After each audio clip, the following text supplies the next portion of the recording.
ദിവസം പറഞ്ഞു നിർത്തിയത് ഇൻട്രസ്റ്റ് റേറ്റ് ഫ്യൂച്ചേഴ്സിനെ കുറിച്ചായിരുന്നു അല്ലെ. ഇൻട്രസ്റ്റ് റേറ്റ് ഫ്യൂച്ചേഴ്സ് വരെ നമ്മൾ പറഞ്ഞു. ഇനി പറയാനുള്ളത് മെച്യൂരിറ്റി മാച്ചിങ് ആണ്. ഓക്കെ, മെച്യൂരിറ്റി മാച്ചിങ് എന്ന് പറഞ്ഞാല് മറ്റൊന്നുമല്ല, നമ്മൾ പറഞ്ഞു ഒരു ബാങ്കിനെ സംബന്ധിച്ച് ബാങ്കിന്റെ അസറ്റ് എന്ന് പറയുന്നത് എന്താ? ബാങ്കിന്റെ അസറ്റ് എന്ന് പറയുന്നത് ബാങ്ക് പ്രൊവൈഡ് ചെയ്യുന്ന ലോൺ ആണ്. ബാങ്കിന്റെ ലയബിലിറ്റി എന്ന് പറഞ്ഞാൽ ബാങ്കിനുള്ള ഡെപ്പോസിറ്റ്സ് ആണ്.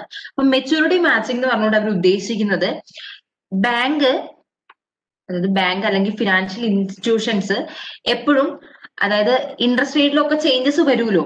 അപ്പം ഇപ്പൊ ഫ്ലെക്സിബിൾ ഇൻട്രസ്റ്റ് റേറ്റ് ആണ് ഉള്ളതെങ്കിൽ ഫ്ലെക്സിബിൾ ഇൻട്രസ്റ്റ് റേറ്റിലുള്ള ലോണുകളും അതുപോലെ തന്നെ ഡെപ്പോസിറ്റ്സും മാച്ച് ചെയ്യാൻ ശ്രമിക്കണമെന്ന്. മനസ്സിലായോ? ഓഫ്സെറ്റ് ചെയ്യാൻ വേണ്ടിയാണ്.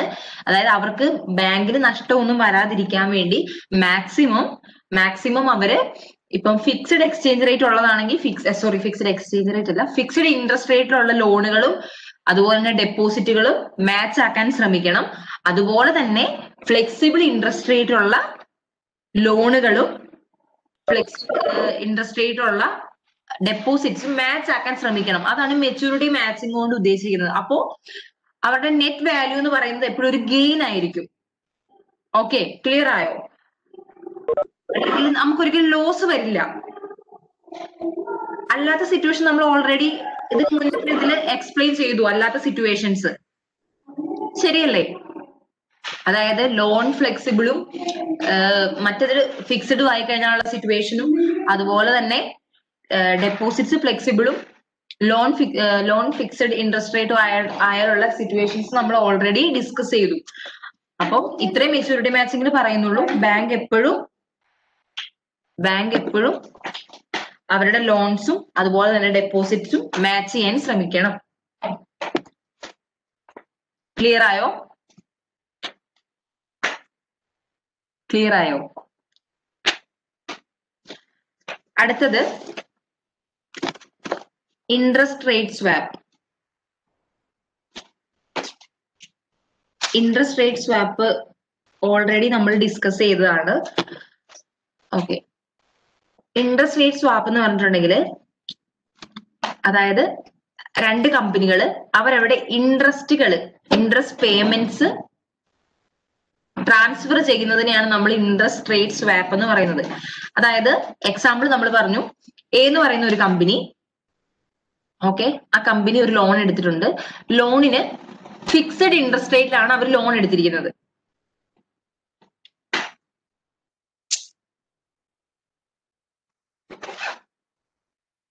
സ്വാപ്പ് എന്ന് പറഞ്ഞാൽ നമ്മുടെ ഈ ഫിനാൻഷ്യൽ ഇൻസ്ട്രുമെന്റിന്റെ പേരാണ്.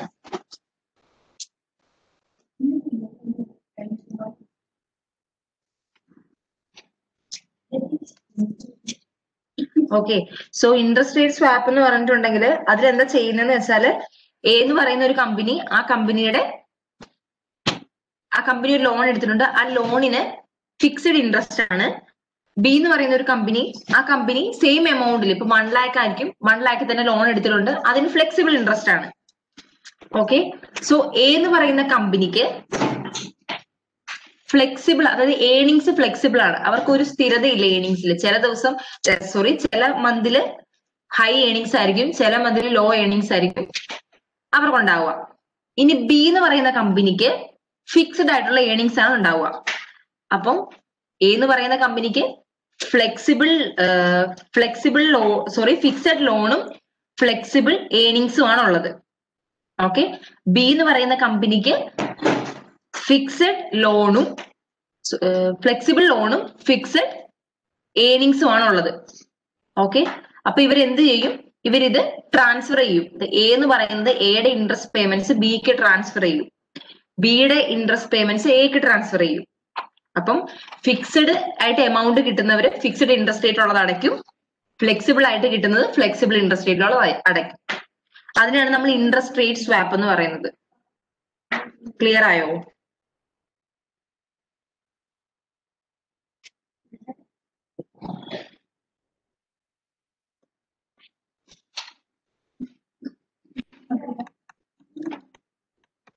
ക്ലിയർ ആയോ?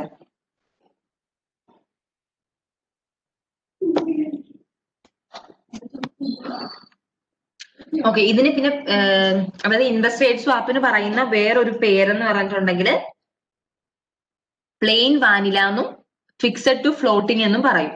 മറ്റു പേരുകളാണ്, ഓർത്തു വയ്ക്കുക.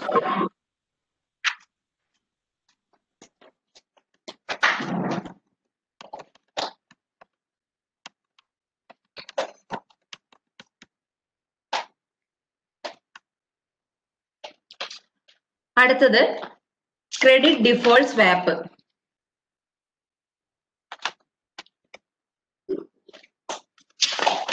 ക്രെഡിറ്റ് ഡിഫോൾട്ട് സ്വാപ്പില് പറയാണ്, അതായത് ഇപ്പൊ നമ്മളൊരു ക്രെഡിറ്റ് സെക്യൂരിറ്റി, ഒരു സെക്യൂരിറ്റി വിറ്റു എന്ന് വിചാരിക്കാം. ഓക്കെ, ഒരു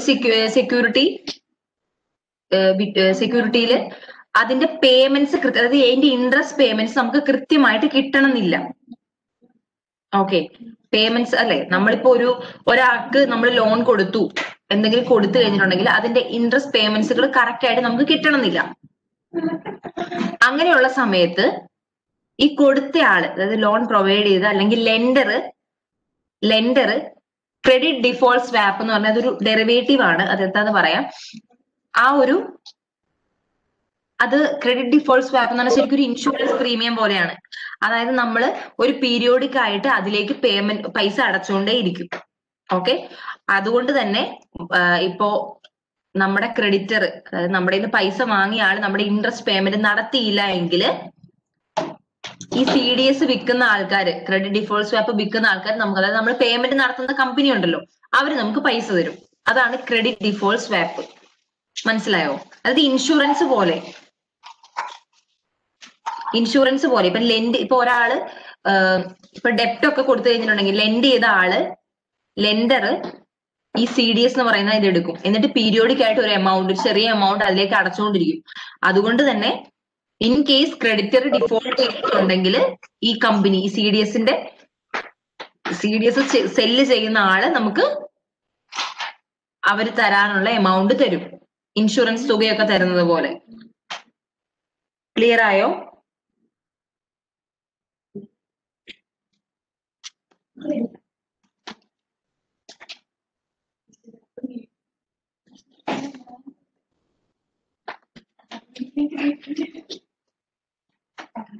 ക്ലിയർ ആയോ?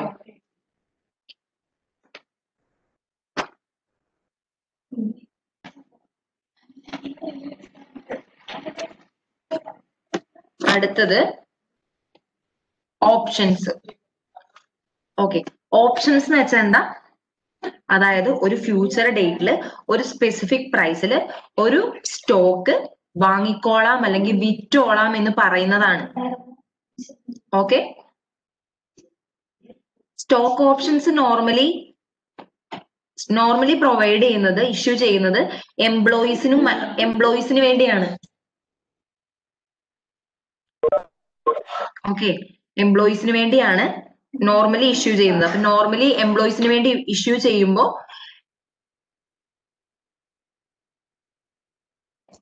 അതൊരു നിശ്ചിത ഡേറ്റ് കഴിയുമ്പോൾ സ്റ്റോക്ക് ഓപ്ഷൻ എക്സ്പയർ ആയി പോകും. ഓക്കെ,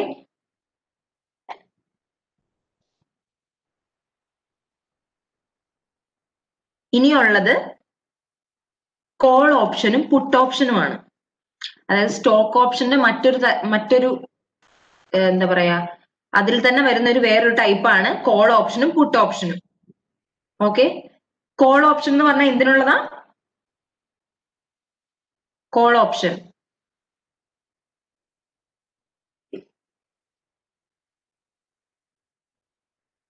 കേൾക്കുന്നില്ലേ നിങ്ങള്?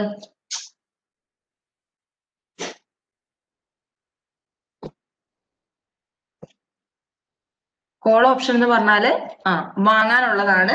പുട്ട് ഓപ്ഷൻ എന്ന് പറഞ്ഞിട്ടുണ്ടെങ്കിൽ വിൽക്കാനുള്ളതാണ്. ഓക്കെ, ഇനി ഓപ്ഷന്റെ ഒരു പ്രത്യേകത എന്ന് പറയുന്നത്, ആരാണോ ഓപ്ഷൻ വാങ്ങുന്നത്, ബൈ ചെയ്യുന്ന ആൾക്ക്, ഓപ്ഷൻ വാങ്ങുന്ന ആൾക്ക് റൈറ്റ് ആണ്, അല്ലെങ്കിൽ അതായത് റൈറ്റ് ആണ്, ഒബ്ലിഗേഷൻ അല്ല. അതായത് അവർക്ക് തീരുമാനമെടുക്കാം. ആരാണോ ഓപ്ഷൻ വാങ്ങിയിരിക്കുന്നത് അവരാണ് ഡിസൈഡ് ചെയ്യുന്നത്.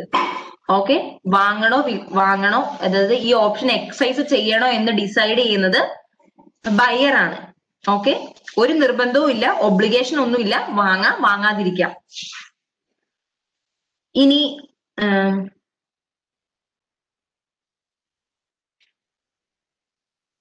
ഇനി ഫോർവേഡ് അല്ലെങ്കിൽ ഫ്യൂച്ചർ കോൺട്രാക്ട് ആണെങ്കിലോ,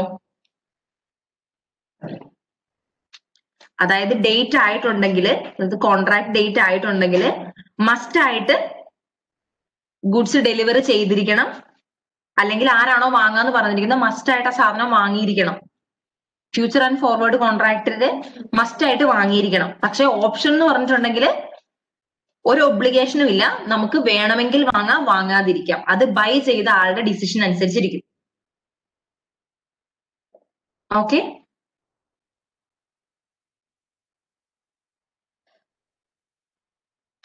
മനസ്സിലാവുന്നില്ലേ?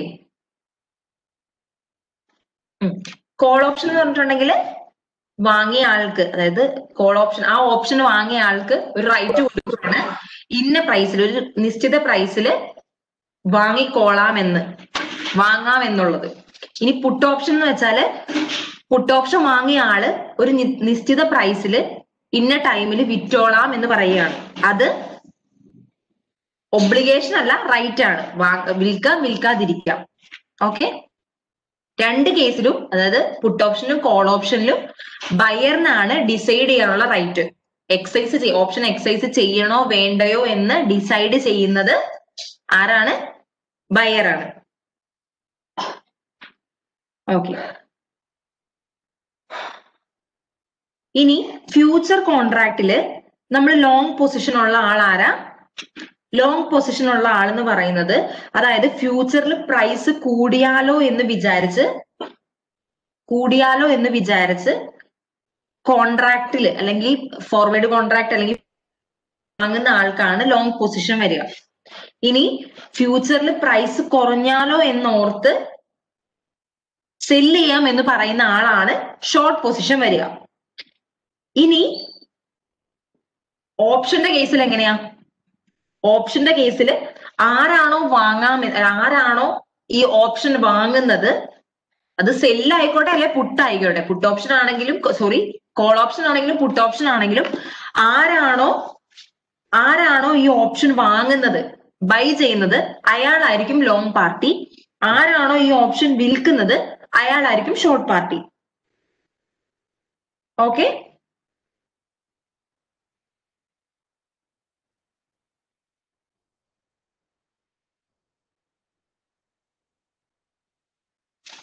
ഇനി കോൾ ഓപ്ഷൻ അല്ലെങ്കിൽ പുട്ട് ഓപ്ഷൻ വാങ്ങുന്ന ആള് ആരാണോ ബൈ ചെയ്യുന്നത് അയാളാണ് ഡിസൈഡ് ചെയ്യുന്നത് വേണോ ഓപ്ഷൻ എക്സൈസ് ചെയ്യണോ വേണ്ടയോ എന്ന്. അതുകൊണ്ട് വാങ്ങുന്ന ആൾക്കാർക്ക് ലോങ് പൊസിഷൻ ആയിരിക്കും, ആരാണോ വിൽക്കുന്നത് അവർക്ക് ഷോർട്ട് പൊസിഷൻ ആയിരിക്കും. ക്ലിയർ ആയോ?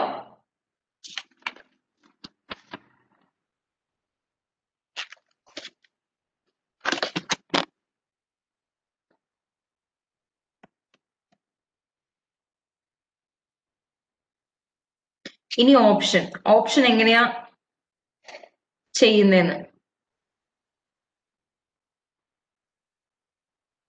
അതായത് ഒരാള് ഓപ്ഷൻ നമ്മൾ മെയിൻലി കൊടുക്കുന്നത് നമ്മുടെ കയ്യിലുള്ള സ്റ്റോക്ക് അല്ലെങ്കിൽ നമ്മുടെ കയ്യിലുള്ള സ്റ്റോക്ക് ഫ്യൂച്ചറിൽ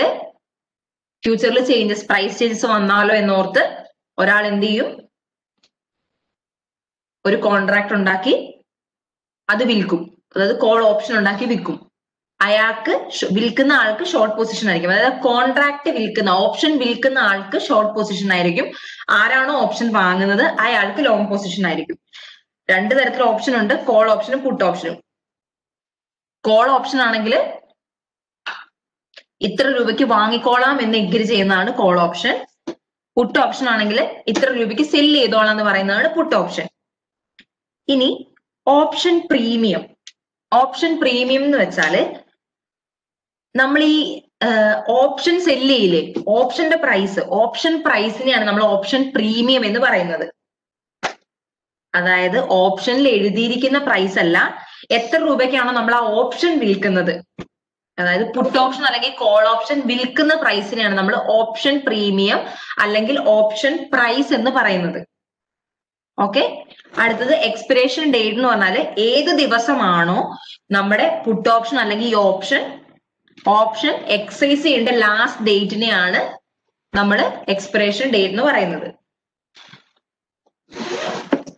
ഓക്കെ. ഇനി എക്സൈസ് പ്രൈസ് അല്ലെങ്കിൽ സ്ട്രൈക്ക് പ്രൈസ് എന്ന് പറഞ്ഞാല് നമ്മള് ഓപ്ഷനിൽ, അതായത് എക്സ്പയർ ആവുന്ന സമയത്ത് ഓപ്ഷനിൽ നമ്മൾ എഴുതിയിരിക്കുന്ന പ്രൈസ് ഉണ്ടാവില്ലേ, അതായത് ഷെയറിൽ ഇത്ര രൂപയ്ക്ക് വാങ്ങിക്കോളാം അല്ലെങ്കിൽ സ്റ്റോക്ക് ഇത്ര രൂപയ്ക്ക് വാങ്ങിക്കോളാം എന്നാണല്ലോ നമ്മൾ ഓപ്ഷൻ വെക്കുന്നത്. ആ പ്രൈസിനെയാണ് നമ്മൾ എക്സൈസ് പ്രൈസ് അല്ലെങ്കിൽ സ്ട്രൈക്ക് പ്രൈസ് എന്ന് പറയുന്നത്. അതായത് ഓപ്ഷൻ ഹോൾഡ് ചെയ്തിരിക്കുന്ന ആള് പേ ചെയ്യേണ്ട പ്രൈസ്, അസറ്റ് പർച്ചേസ് ചെയ്യുമ്പോൾ നമ്മൾ പേ ചെയ്യേണ്ട പ്രൈസ് ആണ് എക്സൈസ് പ്രൈസ് അല്ലെങ്കിൽ സ്ട്രൈക്ക് പ്രൈസ്. ക്ലിയർ ആയോ?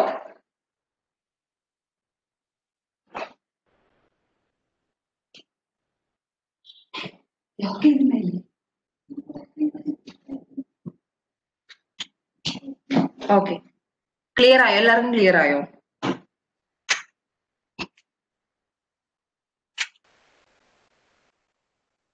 ഓക്കെ.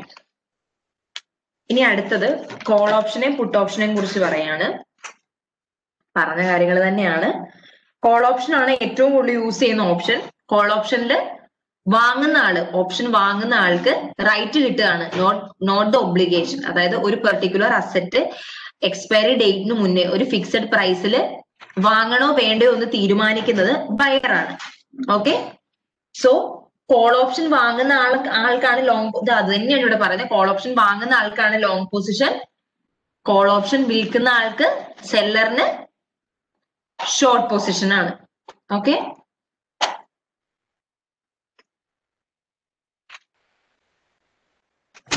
അപ്പം എപ്പോഴും ഒരു ഓപ്ഷൻ എക്സൈസ് ചെയ്യണോ വേണ്ടയോ എന്ന് തീരുമാനിക്കുന്നത് ലോങ് പൊസിഷനിലുള്ള ആളായിരിക്കും.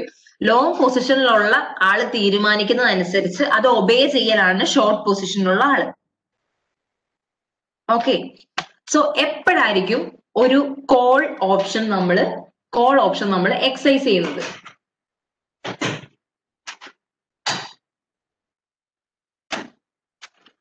എപ്പോഴായിരിക്കും ഒരു കോൾ ഓപ്ഷൻ നമ്മൾ എക്സൈസ് ചെയ്യുന്നത്? കോൾ ഓപ്ഷൻ എന്ന് പറഞ്ഞാൽ ഇത്ര രൂപയ്ക്ക് വാങ്ങിക്കോളാം എന്ന് പറയുന്ന ഓപ്ഷൻ ആണ്.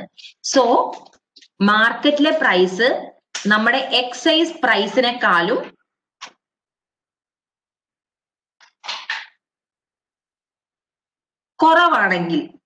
കൂടുതലാണെങ്കിൽ, അതായത് മാർക്കറ്റിലെ പ്രൈസ് നമ്മുടെ എക്സൈസ് പ്രൈസിനെക്കാളും കൂടുതലാണെങ്കിൽ, മാർക്കറ്റ് പ്രൈസിനെക്കാളും നമ്മുടെ എക്സൈസ് പ്രൈസ്, നമ്മൾ എഴുതിയിരിക്കുന്ന പ്രൈസ് കുറവാണെങ്കിൽ, ഇപ്പം എക്സാമ്പിൾ പറയാം, നമ്മൾ കോൾ ഓപ്ഷനിൽ പറഞ്ഞിരിക്കുകയാണ് 10 രൂപയ്ക്ക് ഇത്ര കാലം കഴിയുമ്പോൾ, ഒരു മാസം കഴിയുമ്പോൾ ഷെയർ വാങ്ങാമെന്ന് പറഞ്ഞു.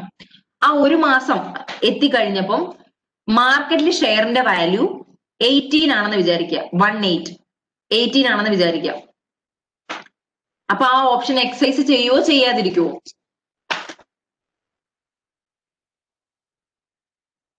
ചെയ്യും. കാരണം എന്നാ, നമുക്ക് അതായത് കോൾ ഓപ്ഷൻ വാങ്ങിയ ആൾക്ക് 10 രൂപയ്ക്ക് ഓപ്ഷൻ എക്സൈസ് ചെയ്യുവാണെങ്കിൽ കിട്ടും. മാർക്കറ്റിലാണെങ്കിൽ 18 രൂപ കൊടുക്കണം. സോ നമ്മള് ഈ ഓപ്ഷൻ എക്സൈസ് ചെയ്യും. Okay. So market price excise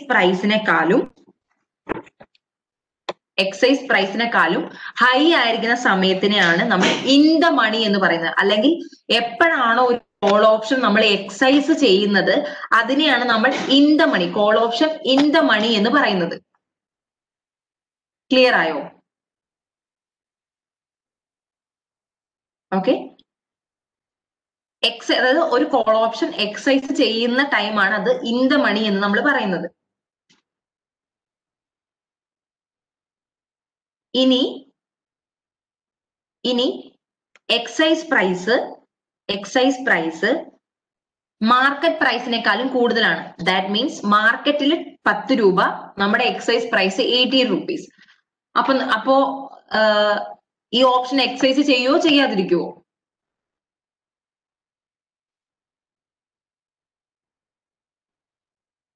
ചെയ്യത്തില്ല. കാരണം എന്താ?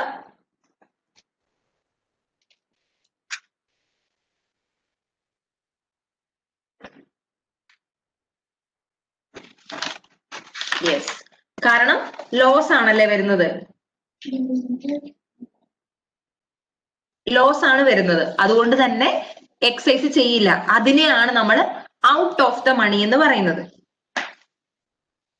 ഔട്ട് ഓഫ് ദ മണി, അതായത് നമ്മൾ ഈ ഓപ്ഷൻ എക്സൈസ് ചെയ്യുവാണെങ്കിൽ, ഓപ്ഷൻ എക്സൈസ് ചെയ്യണമെങ്കിൽ നമ്മൾ 18 രൂപയ്ക്കാണ് സാധനം വാങ്ങേണ്ടി വരിക. പക്ഷെ മാർക്കറ്റിൽ ഇതിന് 10 രൂപയുള്ളൂ.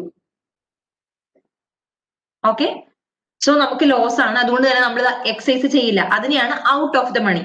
ഒരു ഓപ്ഷൻ എക്സൈസ് ചെയ്യുമ്പോൾ അത് ഇൻ ദ മണിയാണ്. ഓപ്ഷൻ എക്സൈസ് ചെയ്യാത്തപ്പോ അത് ഔട്ട് ഓഫ് ദ മണി. ഇനി മാർക്കറ്റ് പ്രൈസും എക്സൈസ് പ്രൈസും സെയിം ആണെങ്കിലോ?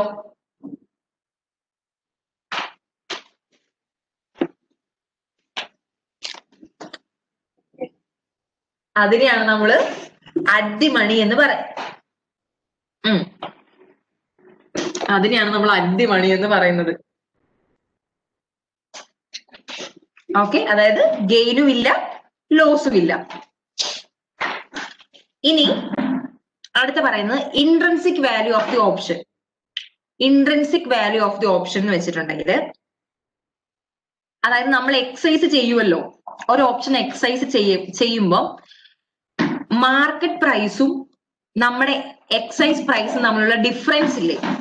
അതായത് ഞാൻ പറഞ്ഞു 10 രൂപയാണ് നമ്മുടെ ഓപ്ഷൻ പ്രൈസ്. അത് ഓപ്ഷൻ പ്രൈസ് അല്ല, നമ്മുടെ കോൾ ഓപ്ഷനിൽ നമ്മൾ പറഞ്ഞിരിക്കുന്ന പ്രൈസ്, എക്സൈസ് പ്രൈസ് 10 രൂപയാണ്, മാർക്കറ്റിൽ 18 രൂപയാണ്. സോ 8 റുപ്പീസിലെ ഡിഫറൻസ് ഇല്ലേ? അതിനെയാണ് intrinsic value of the option എന്ന് പറയുന്നത്. ക്ലിയർ ആയോ? ഓക്കെ, അതിനെയാണ് ഇൻട്രിൻസിക് വാല്യൂ എന്ന് പറയുന്നത്. എപ്പോഴായിരിക്കും നമുക്ക് ഇൻട്രിൻസിക് വാല്യൂ ഉണ്ടാവുന്നത്? ഒരു ഓപ്ഷൻ ഇൻട്രിൻസിക് വാല്യൂ ഉണ്ടാവുന്നത് എപ്പോഴാ? മാർക്കറ്റ് പ്രൈസ് കൂടുതലും എക്സൈസ് പ്രൈസ് കുറവുമാണെങ്കിലാണ് കോൾ ഓപ്ഷനിൽ ഇൻട്രിൻസിക് വാല്യൂ ഉണ്ടാവുന്നത്.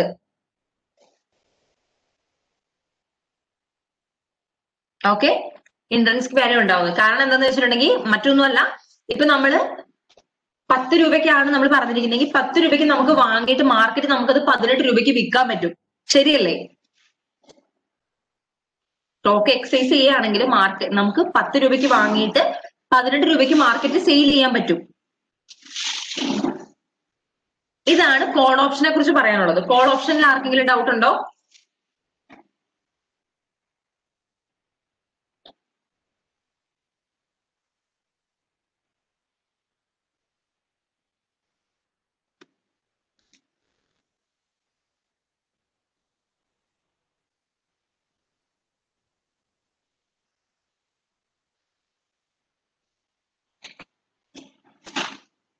ആർക്കും ഡൗട്ട് ഇല്ലല്ലോ? പുട്ട് ഓപ്ഷൻ പറഞ്ഞോട്ടെ.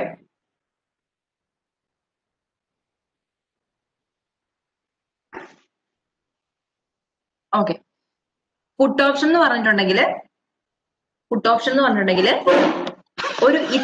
ഒരു നിശ്ചിത പ്രൈസിൽ സെല്ല് ചെയ്തോളാം എന്ന് പറയുന്ന ഓപ്ഷനാണ്. ഓക്കെ, പുട്ട് ഓപ്ഷനിലും ആരാണോ ഈ ഓപ്ഷൻ പുട്ട് ഓപ്ഷൻ വാങ്ങുന്നത് അയാൾക്കാണ് ഈ ഓപ്ഷൻ എക്സൈസ് ചെയ്യണോ വേണ്ടയോ എന്നുള്ള റൈറ്റ് ഉള്ളത്.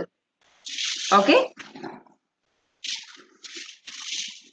ആരാണോ വാങ്ങുന്നത് അയാൾക്കാണ് ലോങ് പൊസിഷൻ.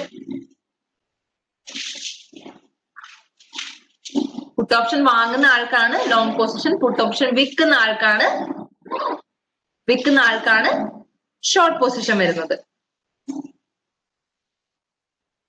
ഓക്കെ, ഇവിടെ പറയുന്നത് നിങ്ങൾക്ക് ചിലപ്പം ഇവിടെ പറയുന്നത് കണ്ടോ, with a put option owner of the option who is the seller of underlying asset will be in the long position. അത് ചിലപ്പോൾ നിങ്ങൾക്ക് കൺഫ്യൂഷൻ ഉണ്ടാക്കും. അതായത് നമ്മൾ പറഞ്ഞിട്ടുണ്ടല്ലോ, സെല്ല് ചെയ്യുന്ന ആൾക്ക് ഷോർട്ട് പൊസിഷൻ അല്ലേ, ബൈ ചെയ്യുന്ന ആൾക്ക് ലോങ് പൊസിഷൻ അല്ലേ. പക്ഷെ ഇവിടെ പറഞ്ഞിരിക്കുന്നത് seller of the underlying asset, അതായത് അസറ്റ് വിൽക്കുന്ന ആൾക്കെന്ന്. മനസ്സിലായോ? അതായത് പുട്ട് ഓപ്ഷൻ എന്ന് പറഞ്ഞാൽ വിൽക്കാനുള്ള ഓപ്ഷനാണ്. ഇത്ര രൂപയ്ക്ക് വിറ്റോളാന്ന് പറയുന്ന ഓപ്ഷനാണ്. സോ ആരാണോ പെർട്ടിക്കുലർ അസറ്റ് വിൽക്കുന്നത് അയാൾക്ക് ലോങ് പൊസിഷൻ ആയിരിക്കും. അയാളായിരിക്കും പുട്ട് ഓപ്ഷൻ വാങ്ങിയിട്ടുണ്ടാവുക. ക്ലിയർ ആയോ?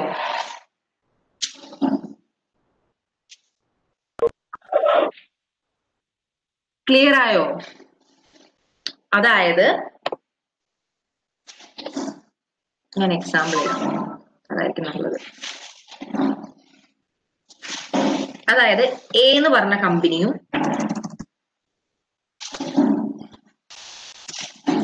എ എന്ന് പറയുന്ന കമ്പനിയോ ആള് മതി, എയും ബിയും. ഓക്കെ, ഇതില് എ എന്ത് ചെയ്തു? ഒരു പുട്ട് ഓപ്ഷൻ വിറ്റു. എ എന്ന് പറയുന്ന ആള് പുട്ട് ഓപ്ഷൻ ബിക്ക് വിറ്റു. ഓക്കെ, എ എന്ന് പറയുന്ന ആള് പുട്ട് ഓപ്ഷൻ ബിക്ക് വിറ്റു. ബി ആണല്ലോ പുട്ട് ഓപ്ഷൻ വാങ്ങിയത്. അപ്പോ ബിക്ക് എന്ത് പൊസിഷനാ? ബിക്ക് ലോങ് പൊസിഷൻ വന്നു അല്ലെ? ബി എന്ന് പറയുന്ന ആളാണ് ഓപ്ഷൻ വാങ്ങിയത്, പുട്ട് ഓപ്ഷൻ വാങ്ങിയത്. സോ ബിക്ക് ലോങ് പൊസിഷൻ, എക്ക് ഷോർട്ട് പൊസിഷൻ. ഇത് ക്ലിയർ ആണല്ലോ? ഓക്കെ, പുട്ട് ഓപ്ഷൻ എന്ന് പറഞ്ഞാൽ എന്താ? ഇത്ര രൂപയ്ക്ക് സെല്ല് ചെയ്തോളാം എന്ന് പറയുന്ന ഓപ്ഷൻ അല്ലെ? അപ്പോ ഈ ഓപ്ഷൻ എക്സൈസ് ചെയ്യുവാണെങ്കിൽ ആർക്കായിരിക്കും സ്റ്റോക്ക് വിൽക്കുന്നത്?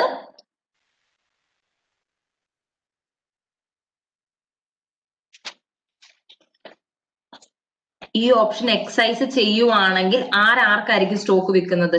എ ബിക്ക് ആയിരിക്കുമോ, ബി എക്ക് ആയിരിക്കുമോ? അപ്പൊ നിങ്ങൾക്ക് പുട്ട് ഓപ്ഷനും കോൾ ഓപ്ഷനും ശരിക്കും എന്താന്ന് അറിയാൻ പാടില്ല.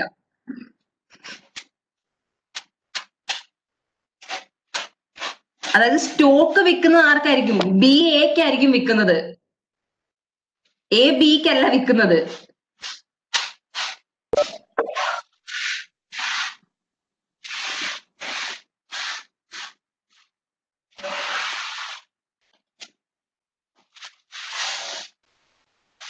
ഓക്കെ, നിങ്ങൾ മനസ്സിലായി എന്ന് പറഞ്ഞപ്പോ ഇതൊന്നും മനസ്സിലാവാതാണോ മനസ്സിലായി എന്ന് പറഞ്ഞത്? ഓക്കെ, ഞാൻ കോൾ ഓപ്ഷനും പുട്ട് ഓപ്ഷനും എക്സാമ്പിൾ ഇട്ട് പറഞ്ഞു തരാം. ഓക്കെ, ഞാൻ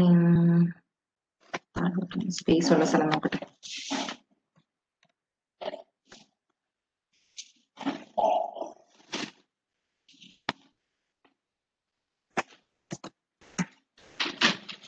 കോൾ ഓപ്ഷൻ എന്ന് പറഞ്ഞാൽ വാങ്ങാനുള്ള ഓപ്ഷൻ. ഓക്കെ, വാങ്ങാനുള്ള ഓപ്ഷൻ ആണല്ലോ. അതായത് ഓപ്ഷനും സ്റ്റോക്കും ഡിഫറെന്റ് ആണ്. പറയാം, എയും ബിയും. ആദ്യം കോൾ ഓപ്ഷന്റെ കാര്യം പറയാവേ. എയും ബിയും. ഓക്കെ, എ എന്ന് പറയുന്ന കമ്പനിക്ക്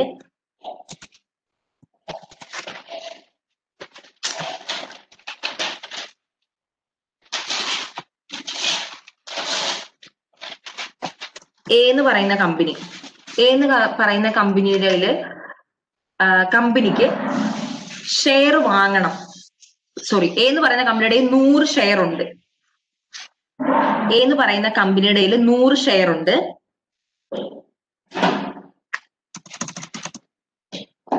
അപ്പോ ബി എന്ന് പറയുന്ന ആൾക്ക് ഷെയർ വാങ്ങണം. ഓക്കെ, ബി എന്ന് പറയുന്ന ആൾക്ക് ഷെയർ വാങ്ങണം. അപ്പോ എ എന്ന് പറയുന്ന ആള് ഒരു കോൾ ഓപ്ഷൻ വിൽക്കുവാണ്.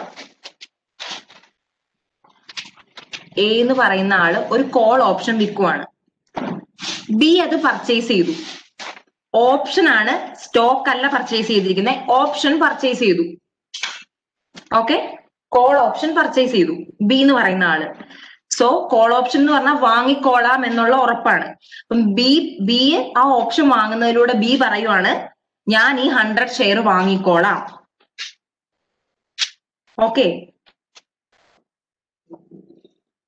അപ്പം കോൾ ഓപ്ഷൻ വാങ്ങുന്നതും സ്റ്റോക്ക് വാങ്ങുന്നതും ബി ആണ്. ക്ലിയർ ആയോ?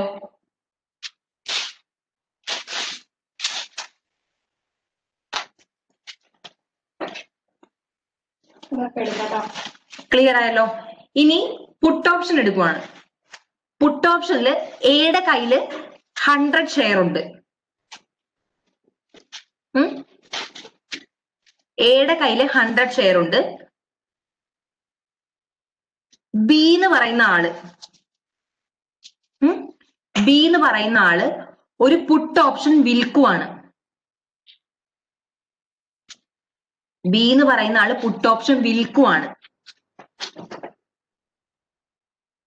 ഓക്കെ, പുട്ട് ഓപ്ഷൻ എന്ന് പറഞ്ഞാൽ സെല്ല് ചെയ്തോളാന്ന് പറയുന്നത്. അപ്പം ആരാണോ പുട്ട് ഓപ്ഷൻ വാങ്ങുന്നത് അയാളാണ് സെല്ല് ചെയ്യുന്നത്.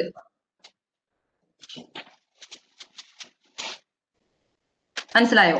ആരാണോ ഈ പുട്ട് ഓപ്ഷൻ, ബി എന്ന് പറയുന്ന ആൾ ഒരു പുട്ട് ഓപ്ഷൻ സെല്ല് ചെയ്യാണ്. അപ്പം ഓപ്ഷൻ സെല്ല് ചെയ്യുന്നത് ബി ആണ്. ഓപ്ഷൻ ആണ്, സ്റ്റോക്ക് അല്ല. ഓപ്ഷൻ സെല്ല് ചെയ്യുന്നത് ബി ആണ്. ബി എന്ന് പറയുന്നത് തന്നെ, സോറി, ഓപ്ഷൻ എന്ന് പറയുന്നത് തന്നെ എന്തിനാ? സെല്ല് ചെയ്തോ, അതായത് ആരാണോ ഓപ്ഷൻ വാങ്ങുന്നത്, പുട്ട് ഓപ്ഷൻ വാങ്ങുന്നത് അയാളാണ് സെല്ല് ചെയ്യേണ്ടത്. അപ്പം ബി ഒരു പുട്ട് ഓപ്ഷൻ വിറ്റു, അത് എ വാങ്ങുവാണെങ്കിൽ എ ആണ് അതിൽ പറഞ്ഞിരിക്കുന്ന ഷെയർ വിൽക്കാം എന്ന് പറയുന്നത്. അല്ലെ? ബയറിനല്ലേ ലോങ് പൊസിഷൻ. ആരാണോ ഓപ്ഷൻ വാങ്ങുന്നത് അയാളാണ് ഡിസൈഡ് ചെയ്യുന്നത് വിൽക്കണോ വേണ്ടയോ എന്ന്. പുട്ട് ഓപ്ഷൻ ആരാണോ വാങ്ങുന്നത് അയാളാണ് ഡിസൈഡ് ചെയ്യുന്നത് വിൽക്കണോ വേണ്ടയോ എന്ന്. സോ ബി എന്ന് പറയുന്ന ആള് പുട്ട് ഓപ്ഷൻ വിൽക്കുവാണ്, എ എന്ന് പറയുന്ന ആള് പുട്ട് ഓപ്ഷൻ വാങ്ങി. പക്ഷെ സ്റ്റോക്ക് വിൽക്കുന്നത് ഇതിലാരാ? എ ആയിരിക്കും സ്റ്റോക്ക് വിൽക്കുന്നത്. ക്ലിയർ ആയോ? ഇനിയും ക്ലിയർ ആവാത്തവരുണ്ടോ?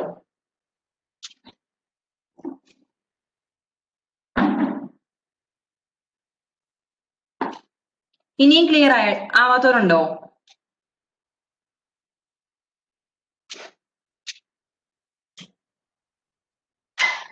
ഹലോ,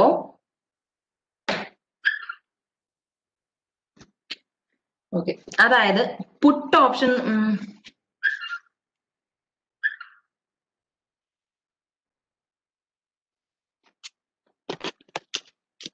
എന്ന് പറഞ്ഞാൽ എന്താ? കോൾ ഓപ്ഷൻ ക്ലിയർ ആയോ? കോൾ ഓപ്ഷൻ ക്ലിയർ ആണോ എല്ലാവർക്കും?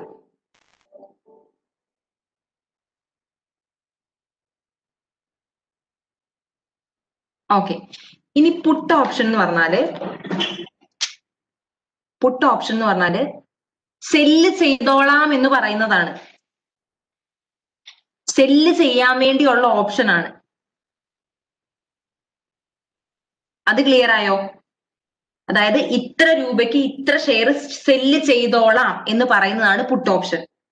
സോ ലോങ് പാർട്ടി എന്ന് പറയുന്നത് ആരാ? ഓപ്ഷൻ വാങ്ങുന്ന ആളാണ് ലോങ് പാർട്ടി. ഓക്കെ, എയും ബിയും ഉണ്ട്. ബി ഒരു ഓപ്ഷൻ സെല്ല് ചെയ്തു. ഓപ്ഷൻ ആണ്, സ്റ്റോക്ക് അല്ല. ഓപ്ഷൻ സെല്ല് ചെയ്തു, പുട്ട് ഓപ്ഷൻ സെല്ല് ചെയ്തു. അപ്പം ആരാണോ പുട്ട് ഓപ്ഷൻ വാങ്ങുന്നത് അയാൾക്കാണ് ലോങ് പൊസിഷൻ. അപ്പം ബി എന്ന് പറയുന്ന ഒരാൾ പുട്ട് ഓപ്ഷൻ സെല്ല് ചെയ്തു, എ അത് വാങ്ങി. അപ്പൊ ആർക്കാ ലോങ് പൊസിഷൻ വരുന്നത്? എക്ക് ലോങ് പൊസിഷനും ബിക്ക് ഷോർട്ട് പൊസിഷനും.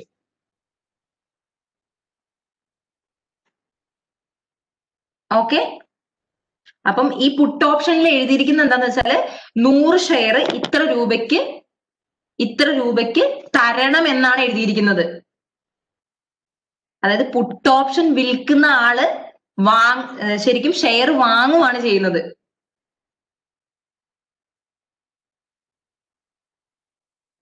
മനസ്സിലായോ?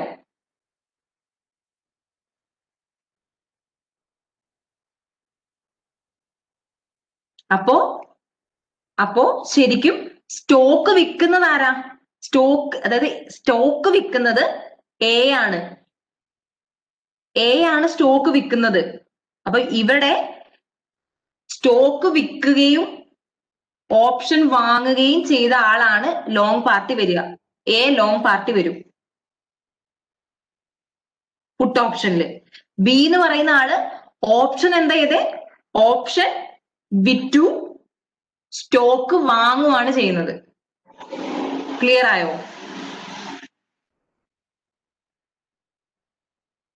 എല്ലാവർക്കും? ഓക്കെ, അതുകൊണ്ടാണ് ഇവിടെ പറഞ്ഞിരിക്കുന്നത് അപ്പൊ ഇത് നിങ്ങൾക്ക് അറിയില്ലായിരുന്നു, പറഞ്ഞ ഏതായാലും നന്നായി കേട്ടോ, ഇല്ലെങ്കിൽ ഇത് ആകെപ്പാടെ കൺഫ്യൂഷൻ ആയിരുന്നു. ഇപ്പൊ ഇത് ക്ലിയർ ആയോ? അതുകൊണ്ടാണ് ഇവിടെ പറയുന്നത് owner of the option, option വാങ്ങിയ ആള് who is the seller of underlying asset. അതായത് ഓപ്ഷൻ വാങ്ങിയ ആള് അസറ്റ് വിൽക്കുന്ന ആള്, അതാണ് ലോങ് പൊസിഷൻ പുട്ട് ഓപ്ഷനിൽ. ഇനി ആരാണോ ഓപ്ഷൻ എഴുതിയത്, ആരാണോ വിറ്റത് അയാളും ആരാണോ അസറ്റ് അല്ലെങ്കിൽ ഈ സ്റ്റോക്ക് വാങ്ങുന്നത് അയാൾക്ക് ഷോർട്ട് പൊസിഷൻ പുട്ട് ഓപ്ഷനിൽ. ഓക്കെ, ക്ലിയർ ആണോ?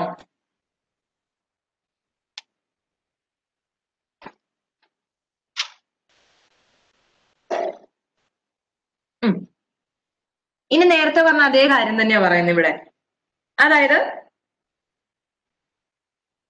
അതായത് ഇപ്പോ എപ്പോഴായിരിക്കും ഇൻ ദി മണി ആവുന്ന ഇത്? എപ്പോഴായിരിക്കും നമ്മൾ പുട്ട് ഓപ്ഷൻ എക്സൈസ് ചെയ്യുന്നത്? പുട്ട് ഓപ്ഷൻ നമ്മൾ എക്സൈസ് ചെയ്യുന്നത് എപ്പോഴാ?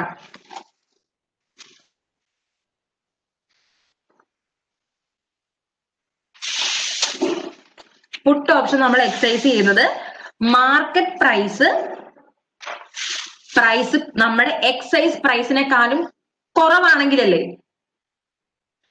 അതായത് മാർക്കറ്റിൽ 18 ഉണ്ട്, സോറി മാർക്കറ്റിൽ 10, നമ്മുടെ ഓപ്ഷനിൽ 18. സോ വിൽക്കുന്ന ആൾ എന്ത് ചെയ്യും?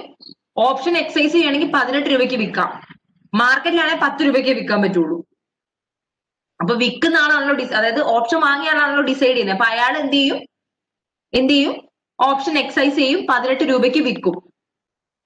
അതായത് കോൾ ഓപ്ഷന്റെ നേരെ ഓപ്പോസിറ്റ് ആണ് പുട്ട് ഓപ്ഷൻ വരിക. അപ്പം put option in the money ആവുന്നത് എപ്പോഴാ? എക്സൈസ് പ്രൈസ് കൂടുതലാവുമ്പോ. എക്സൈസ് പ്രൈസ് കൂടുതലും മാർക്കറ്റ് പ്രൈസ് കുറവും ആവുമ്പോഴാണ് put option in the money ആവുന്നത്. ഔട്ട് ഓഫ് ദ മണി എപ്പോഴാവുന്നേ? ഔട്ട് ഓഫ് ദ മണി ആവുന്നത് എക്സൈസ് പ്രൈസ് കുറവും മാർക്കറ്റ് പ്രൈസ് കൂടുതലാവും. അതായത് മാർക്കറ്റിൽ 18 രൂപയുണ്ട്, എക്സൈസ് പ്രൈസ് 10 രൂപയുള്ളൂ ഓപ്ഷനിൽ. അപ്പം 10 രൂപയ്ക്ക് നമ്മൾ ഇവർക്ക് വിൽക്കാൻ, ഓപ്ഷൻ വിറ്റ് അവർക്ക് വിൽക്കാൻ നിൽക്കുവോ അതോ മാർക്കറ്റിൽ കൊണ്ട് വിൽക്കാൻ നിൽക്കുവോ? മാർക്കറ്റിലേ വിൽക്കുള്ളൂ അല്ലെ? സോ അതിനെയാണ് ഔട്ട് ഓഫ് ദി മണി എന്ന് പറയുന്നത്. ഇനി നേരത്തെ പറഞ്ഞ അറ്റ് ദി മണി എന്ന് പറഞ്ഞാല് മാർക്കറ്റ് പ്രൈസും എക്സൈസ് പ്രൈസും ഈക്വൽ ആകുന്നത്.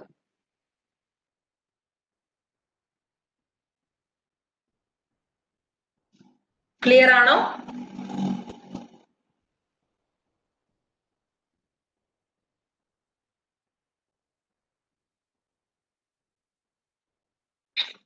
ഓക്കെ, ഈ പുട്ട് ഓപ്ഷൻ എപ്പോഴായിരിക്കും ഇൻട്രൻസിക് വാല്യൂ ഉണ്ടാവുന്നത്? ഇൻട്രൻസിക് വാല്യൂ എന്ന് പറഞ്ഞിട്ടുണ്ടെങ്കിൽ ഓപ്ഷൻ എക്സൈസ് ചെയ്ത് കഴിയുമ്പോൾ, ഓപ്ഷൻ എക്സൈസ് ചെയ്താൽ മാത്രമേ ഇൻട്രൻസിക് വാല്യൂ ഉണ്ടാവുള്ളൂ. അതായത് നമ്മുടെ ഓപ്ഷനിലുള്ള എക്സൈസ് പ്രൈസും മാർക്കറ്റ് പ്രൈസും തമ്മിലുള്ള ഡിഫറൻസിനെയാണ് നമ്മൾ ഇൻട്രൻസിക് വാല്യൂ എന്ന് പറയുന്നത്. അപ്പം പുട്ട് ഓപ്ഷനിൽ ഇൻട്രൻസിക് വാല്യൂ ഉണ്ടാകണമെങ്കിൽ നമ്മുടെ എക്സൈസ് പ്രൈസ് മാർക്കറ്റ് പ്രൈസിനെക്കാളും കൂടുതലാവണം അല്ലെ? അപ്പോഴല്ലേ ഓപ്ഷൻ എക്സൈസ് ചെയ്യുള്ളൂ.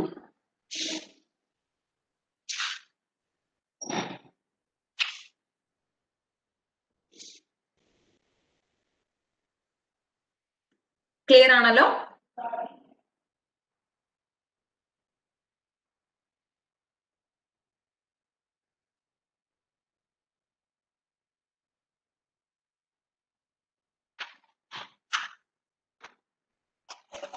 ഓക്കെ, ഇനി സ്റ്റോക്ക് ഇൻഡെക്സ് ഓപ്ഷൻസ് എന്ന് പറഞ്ഞിട്ടുണ്ടെങ്കിൽ സ്റ്റോക്ക് ഇൻഡെക്സ് ഓപ്ഷനിൽ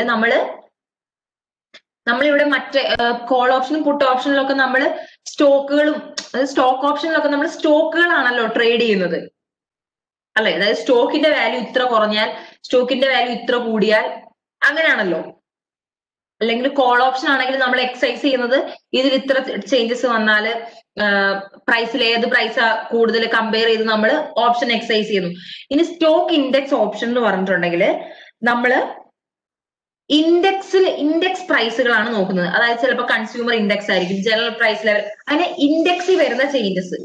മെയിൻലി ഇത് സ്പെക്കുലേറ്റീവിനാണ് യൂസ് ചെയ്യുന്നത്. അതായത് നമ്മളൊരു റേഞ്ച് വെക്കുവാണ്, ഈ റേഞ്ചിൽ കൂടുതൽ പോയിട്ടുണ്ടെങ്കിൽ, അതായത് നമ്മളൊരു ബെറ്റിംഗ് ഒക്കെ പോലെ ഇത് നമ്മൾ സ്പെക്കുലേറ്റീവ് ആയിട്ട് ചെയ്യുന്നതാണ്. നമ്മളൊരു ഓപ്ഷൻ എന്താ പറയാ, ഒരു കോൺട്രാക്ട് ഉണ്ടാക്കുവാണ്, ഇത്രയത്തിൽ കൂടിയാൽ, അതായത് ഈ റേഞ്ചിൽ കൂടുതൽ, ഇന്ന റേഞ്ച് വരെ, അതായത് ഇപ്പൊ ഒരു പ്രൈസ് ലെവൽ ഇൻഡെക്സിൽ ഒരു റേഞ്ച് പറയും, ഈ റേഞ്ച് തൊട്ട് ഒരു ഇത്ര റേഞ്ച് വരെ ആണെങ്കിൽ, ഇത്ര റേഞ്ച് വരെ ആണെങ്കിൽ ഈ കോൺട്രാക്ട് അല്ലെ ഓപ്ഷൻ വാങ്ങാം, അല്ലെങ്കിൽ ഈ റേഞ്ച് തൊട്ട് ഈ റേഞ്ച് വരെയാണെങ്കിൽ ഓപ്ഷൻ വിൽക്കാം. ഇതാണ് stock index option. Instead of market price നമ്മൾ നോക്കുന്നത്, അല്ലെങ്കിൽ പ്രൈസ് നമ്മൾ നോക്കുന്നത് പ്രൈസ് ലെവൽ ഇൻഡെക്സുകളാണ്. ഓക്കെ, അതാണ് സ്റ്റോക്ക് ഇൻഡെക്സ് ഓപ്ഷൻ എന്ന് പറയുന്നത്. മെയിൻലി സ്പെക്കുലേറ്റേഴ്സ് ആണ് ഇത് യൂസ് ചെയ്യുന്നത്. നമ്മൾ ഒരു സ്റ്റോക്കിന്റെ കാര്യത്തിന് പകരം നമ്മൾ ജനറൽ പ്രൈസ് മൂവ്മെന്റ്സ് ആണ് നോക്കുന്നത്, ഇത്ര തൊട്ട് ഇത്ര വരെ. അതായത് ഇൻഡെക്സിൽ ഇത്ര ചേഞ്ചസ് വന്നാൽ നമ്മൾ ഓപ്ഷൻ എക്സൈസ് ചെയ്യും, അല്ലെങ്കിൽ ഓപ്ഷൻ എക്സൈസ് ചെയ്യില്ല. അതൊക്കെ ഇൻഡെക്സിൽ വരുന്ന ചേഞ്ചസ് അനുസരിച്ചാണ്, പ്രൈസ് ഇൻഡെക്സിൽ അല്ലെങ്കിൽ ഇൻഡെക്സ് ലെവലുകളിൽ വരുന്ന ചേഞ്ചസ് അനുസരിച്ചാണ്, സ്റ്റോക്കിന്റെ മാർക്കറ്റ് പ്രൈസിലല്ല. അതാണ് സ്റ്റോക്ക് ഇൻഡെക്സ് ഓപ്ഷൻ എന്ന് പറയുന്നത്. ജസ്റ്റ് അറിഞ്ഞു വെച്ചാൽ മതി. അടുത്തത് ഓപ്ഷൻ ടേംസ്. ഓപ്ഷൻ ടേംസിൽ ആദ്യം പറയുന്നത് പ്രീമിയം. പ്രീമിയം എന്ന് വെച്ചാൽ എന്താ? അതായത് ഓപ്ഷൻ വാങ്ങാൻ വേണ്ടി നമ്മൾ കൊടുക്കുന്ന പൈസ, ഓപ്ഷന്റെ പ്രൈസിനെയാണ് നമ്മൾ പ്രീമിയം എന്ന് പറയുന്നത്. മനസ്സിലാവുന്നില്ലേ നിങ്ങൾക്ക്?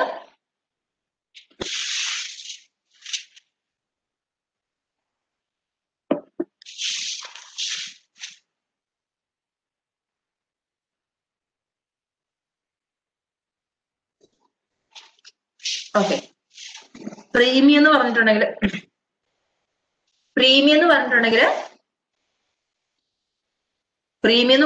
ഓപ്ഷൻ പർച്ചേസ് ചെയ്യുന്ന പ്രൈസ്, ഓപ്ഷന്റെ പ്രൈസിനെയാണ് നമ്മൾ പ്രീമിയം എന്ന് പറയുന്നത്. ഇനി അമേരിക്കൻ ഓപ്ഷൻ എന്ന് വെച്ചിട്ടുണ്ടെങ്കിൽ, ഈ ഓപ്ഷൻ പ്രകാരം നമ്മുടെ ഈ അമേരിക്കൻ ഓപ്ഷൻ പ്രകാരം നമ്മുടെ ഈ ഓപ്ഷൻ, അതായത് ഈ കോൾ ഓപ്ഷൻ അല്ലെങ്കിൽ പുട്ട് ഓപ്ഷൻ, അങ്ങനത്തെ ഓപ്ഷൻസ് ഉണ്ടല്ലോ, അത് എക്സ്പയറി ഡേറ്റിനോ അതിന് മുന്നെയോ എക്സൈസ് ചെയ്യാൻ പറ്റും. അതായത് എപ്പോ വേണമെങ്കിലും എക്സൈസ് ചെയ്യാൻ പറ്റും. എക്സ്പയറി ഡേറ്റിന് മുന്നേ എപ്പോ വേണമെങ്കിലും ഓപ്ഷൻ എക്സൈസ് ചെയ്യാം. അതായത് അസറ്റുകൾ സെല് ചെയ്യോ ബൈ ചെയ്യോ ചെയ്യാൻ പറ്റുന്നതിനെയാണ് നമ്മൾ അമേരിക്കൻ ഓപ്ഷൻ എന്ന് പറയുന്നത്. ക്ലിയർ ആയോ?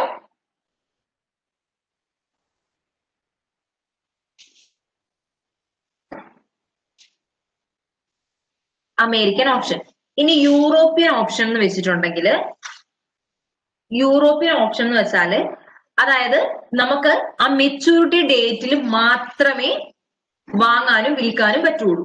ഏതാണോ എക്സ്പയറി ഡേറ്റ്, എക്സ്പിറേഷൻ ഡേറ്റ് ഏതാണോ ആ ഡേറ്റിൽ മാത്രമേ നമുക്ക് വാങ്ങാനോ വിൽക്കാനോ പറ്റുള്ളൂ.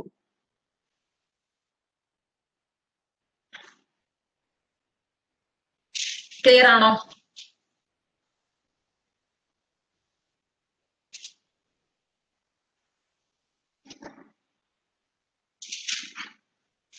ഓക്കെ, ഇനി അടുത്തത് കവേർഡ് ഓപ്ഷൻ. അതായത് കവേർഡ് ഓപ്ഷൻ എന്ന് പറഞ്ഞിട്ടുണ്ടെങ്കിൽ, അതായത് അതൊരു കോൾ ഓപ്ഷനെയാണ് നമ്മൾ കവേർഡ് ഓപ്ഷൻ എന്ന് പറയുന്നത്. അതായത് ഓൾറെഡി നമ്മുടെ കയ്യിലുള്ള സ്റ്റോക്ക്, ആ സ്റ്റോക്ക് വിൽക്കാം എന്ന് പറഞ്ഞ് നമ്മൾ ഓപ്ഷൻ എടുക്കുന്നതിന്, അതായത് നമ്മുടെ കയ്യിൽ ഓൾറെഡി ഉള്ള സ്റ്റോക്ക്, നമ്മൾ ഓൺ ചെയ്തിരിക്കുന്ന സ്റ്റോക്ക് വിൽക്കാം എന്ന് പറഞ്ഞ് ഒരു കോൾ ഓപ്ഷൻ ആക്കുന്നതിനെയാണ്, അതായത് നമ്മുടെ കയ്യിൽ ഓൾറെഡി ഉണ്ടായിട്ട്, നമ്മുടെ കയ്യിൽ സ്റ്റോക്ക് ഉണ്ടായിട്ട് നമ്മൾ ഓപ്ഷൻ ആക്കുന്നതിനെയാണ് നമ്മൾ കവേർഡ് ഓപ്ഷൻ എന്ന് പറയുന്നത്. അതുകൊണ്ട്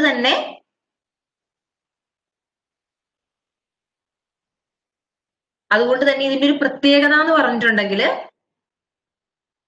ഇപ്പം ഇൻ കേസ് പ്രൈസ് കുറഞ്ഞാലും, ഇപ്പം നമ്മള് ഒരു ഓപ്ഷൻ വിറ്റു എന്ന് വിചാരിക്കുക, നമ്മുടെ കയ്യിൽ സ്റ്റോക്ക് ഇല്ല എന്ന് വിചാരിക്കുക. ഓക്കെ, നമ്മുടെ കയ്യിലുള്ള സ്റ്റോക്കിനല്ല നമ്മൾ ഓപ്ഷൻ എടുത്തിരിക്കുന്നതെന്ന് വിചാരിക്കുക. അങ്ങനെയാണെങ്കിൽ മാർക്കറ്റ് പ്രൈസ് കൂടുതലാണ്. കോൾ ഓപ്ഷൻ ആട്ടോ ഇവിടെ. മാർക്കറ്റ് പ്രൈസ് കൂടുതലാണ്. മാർക്കറ്റ് പ്രൈസ് കൂടുതലാണ്, എക്സൈസ് പ്രൈസ് കുറവാണ്. അങ്ങനെ ആവുമ്പോൾ ആരാണോ ഈ ഓപ്ഷൻ വാങ്ങിയത് ആ ഓപ്ഷൻ അവർ എക്സൈസ് ചെയ്യില്ലേ? ആരാണോ വാങ്ങിയത് അവർ എക്സൈസ് ചെയ്യും. സോ നമ്മുടെ കയ്യിലുള്ള സ്റ്റോക്ക് ആണെങ്കിൽ നമ്മളൊരു ആ സ്റ്റോക്കിന്റെ ഒരു വാല്യൂ കണക്കിലെടുത്തിട്ടല്ലേ നമ്മൾ എന്തായാലും കോൾ ഓപ്ഷന്റെ പ്രൈസ് ഫിക്സ് ചെയ്യുള്ളൂ, അല്ലെ? സോ നമുക്കുണ്ടാകുന്ന ലോസ് എന്ന് പറയുന്നത് ഒരു മിനിമൽ ആയിരിക്കും. മനസ്സിലായോ?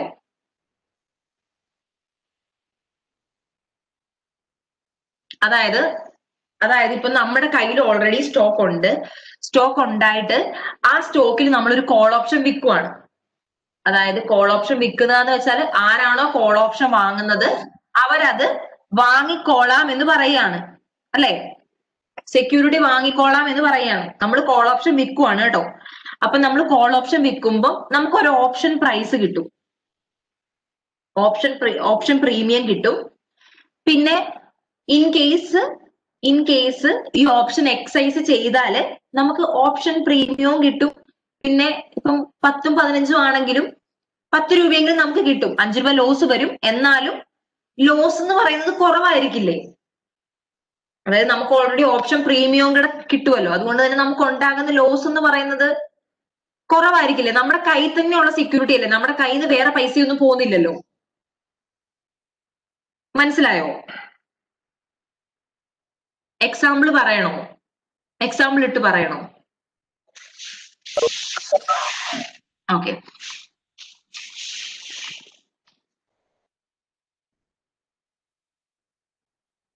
ഇപ്പൊ എ എന്ന് പറയുന്ന ആള്, അയാളുടെ കയ്യില് ഓൾറെഡി ഒരു 100 ഷെയർസ് ഉണ്ട്. ഈ 100 ഷെയർസിന്റെ ഇപ്പത്തെ വാല്യൂ എന്ന് പറഞ്ഞിട്ടുണ്ടെങ്കിൽ ഒരു 50 റുപ്പീസ് ആണെന്ന് വിചാരിക്കാം. ഇപ്പത്തെ എന്ന് പറഞ്ഞാൽ ഒരു 50 റുപ്പീസ് ആണ്. അപ്പൊ ഇയാൾ എന്ത് ചെയ്യും? ഇയാളുടെ കയ്യിൽ ഓൾറെഡി 100 ഷെയർസ് ഉണ്ട്. അപ്പൊ ഇയാൾ എന്ത് ചെയ്യും? ഒരു കോൾ ഓപ്ഷൻ വിൽക്കുവാണ്. അപ്പൊ ആരാണ് കോൾ ഓപ്ഷൻ വാങ്ങുന്ന ആള്? കോൾ ഓപ്ഷൻ എന്ന് പറഞ്ഞാൽ ബൈ ചെയ്യാനുള്ള ഓപ്ഷൻ ആണ്. സോ ബി എന്ന് പറയുന്ന ആള് കോൾ ഓപ്ഷൻ ഇയാളുടെ കയ്യിൽ നിന്ന് വാങ്ങി. കോൾ ഓപ്ഷൻ വാങ്ങി. ദാറ്റ് മീൻസ് ബി എന്ന് പറയുന്ന ആൾ എഗ്രി ചെയ്യുവാണ് ഒരു ഫിക്സഡ് എമൗണ്ട് വാങ്ങിക്കോളാമെന്ന്. May or may not be, ഒരു ഉറപ്പുമില്ല കേട്ടോ, പ്രൈസ് നോക്കിയിട്ടേ ചെയ്യുള്ളൂ. അപ്പം ബി വാങ്ങിക്കോളാന്ന് പറഞ്ഞ് കോൾ ഓപ്ഷൻ വാങ്ങി. അപ്പൊ ഈ കോൾ ഓപ്ഷന്റെ പ്രൈസ്, അതായത് ഈ ഓപ്ഷൻ പ്രൈസ് എന്ന് പറയുന്നത് ഒരു 5 രൂപയാണെന്ന് വിചാരിക്കാം. ഒരു ഷെയറിന് 5 രൂപ എന്നാണ് ഓപ്ഷൻ പ്രൈസ് കിട്ടുക. ഓക്കെ. ബി അപ്പം ഇവരുടെ അടുത്ത് ഓപ്ഷൻ വാങ്ങി. ബി വാങ്ങിക്കഴിഞ്ഞ് എക്സൈസ് ഡേറ്റില്, അതായത് എക്സ്പയറി ഡേറ്റില് മാർക്കറ്റ് വാല്യൂ 55 വേണ്ട 60 ആണെന്ന് വിചാരിക്കുക. ഓക്കെ, 60 ആണെന്ന് വിചാരിക്കാം. അപ്പോ ഇവരെ സംബന്ധിച്ച് 10 രൂപ നഷ്ടമല്ലേ എയിനെ സംബന്ധിച്ച്? കാരണം എന്തായാലും മാർക്കറ്റിൽ 60 ആണ് വിലയെങ്കിൽ ബി എന്ന് പറയുന്ന ആള് എയുടെ കയ്യിൽ നിന്ന് തന്നെ ഷെയർ വാങ്ങും 50 റുപ്പീസിന്. ശരിയല്ലേ? അപ്പൊ എയെ സംബന്ധിച്ച് മാർക്കറ്റിൽ വിൽക്കുവാണെങ്കിൽ 60 രൂപയ്ക്ക് വിൽക്കാവുന്ന ഷെയർ ആയിരുന്നു. പക്ഷെ ഇപ്പൊ 50 രൂപയ്ക്ക് വിൽക്കാൻ പറ്റുള്ളൂ. കാരണം എക്ക് ഒരു ഓപ്ഷനും ഇല്ല ബി എക്സൈസ് ചെയ്തിട്ടുണ്ടെങ്കിൽ. കാരണം എ എന്ന് പറയുന്ന ആള് ഓപ്ഷൻ സെല്ല് ചെയ്ത ആളാണ്, ബി എന്ന് പറയുന്ന ആളാണ് ഓപ്ഷൻ വാങ്ങിയത്. ക്ലിയർ ആയോ? സോ ബിക്കാണ് റൈറ്റ്. ബി പറയാണ് എക്സൈസ് ചെയ്യാന്ന് പറഞ്ഞാൽ എക്ക് അതനുസരിച്ചേ പറ്റൂ, ഒബേ ചെയ്തേ പറ്റൂ. സോ എ എന്ന് പറയുന്ന ആൾ എന്തായാലും ഷെയർ വാങ്ങും. സോ ബി എന്ന് പറയുന്ന ആൾ എന്തായാലും ഷെയർ വാങ്ങും. അപ്പൊ എക്ക് എത്ര രൂപ നഷ്ടം വരുന്നേ? 10 രൂപ നഷ്ടം വന്നു അല്ലെ? 10 രൂപ നഷ്ടം വന്നു. പക്ഷെ നമ്മൾ ഓപ്ഷൻ പ്രീമിയം കൂടെ കൺസിഡർ ചെയ്യുമ്പോൾ എ എന്ന് പറയുന്ന ആൾക്ക് ശരിക്കും എത്ര രൂപ നഷ്ടം വന്നുള്ളൂ? 5 രൂപയെ നഷ്ടം വന്നുള്ളൂ. അതൊരു മിനിമൽ ആണല്ലേ? നഷ്ടം എന്ന് പറയുന്നത് ഒരു മിനിമൽ ആണ്. അതിനെയാണ് കവേർഡ് ഓപ്ഷൻ എന്ന് പറയുന്നത്. അതായത് നമ്മുടെ കയ്യിൽ ഓൾറെഡി ഉള്ള സ്റ്റോക്ക് ആണെങ്കിൽ, നമ്മുടെ കയ്യിൽ ഓൾറെഡി ഉള്ള സ്റ്റോക്കിനാണ് നമ്മൾ ഓപ്ഷൻ വിൽക്കുന്നത് എങ്കിൽ നമ്മുടെ ലോസ് എന്ന് പറയുന്നത് മിനിമൽ ആയിരിക്കും. ഓക്കെ, ക്ലിയർ ആയോ? ഇനി നേക്കഡ് ഓപ്ഷൻ എന്ന് വെച്ചിട്ടുണ്ടെങ്കിൽ, നേക്കഡ് ഓപ്ഷൻ എന്ന് പറഞ്ഞാല് നമ്മുടെ കയ്യിൽ സെക്യൂരിറ്റീസ് ഇല്ല, നമ്മുടെ കയ്യിൽ സെക്യൂരിറ്റീസ് ഒന്നും ഇല്ലാതെ നമ്മൾ കോൾ ഓപ്ഷൻ വിൽക്കുവാണ്. അതായത് എയുടെ കയ്യിൽ സെക്യൂരിറ്റി ഒന്നുമില്ല, എയുടെ കയ്യിൽ സെക്യൂരിറ്റി ഒന്നുമില്ല. ഒന്നുകൂടെ എഴുതാം. ഓക്കെ, നേക്കഡ് ഓപ്ഷൻ എന്താണെന്നാണ് പറയുന്നത്. എയുടെ കയ്യിൽ സെക്യൂരിറ്റി ഒന്നുമില്ല, പക്ഷെ എ ഒരു ഓപ്ഷൻ വെക്കുവാണ്. 50 രൂപയ്ക്ക് ഷെയർ വിറ്റോളാം എന്നൊരു ഓപ്ഷൻ വെക്കുവാണ്. 50 രൂപയ്ക്ക് വിൽക്കാന്ന് പറഞ്ഞൊരു ഓപ്ഷൻ വെക്കുവാണ്. ഓക്കെ, ഓപ്ഷൻ പ്രീമിയം എന്ന് പറയുന്നത് 5 രൂപയാണ്. ഓപ്ഷൻ പ്രീമിയം പറഞ്ഞത് 5 രൂപയാണ്. ഓക്കെ, കറന്റ് മാർക്കറ്റ് പ്രൈസ്, അതായത് എക്സ്പയറി ഡേറ്റിലെ കറന്റ് മാർക്കറ്റ് പ്രൈസ്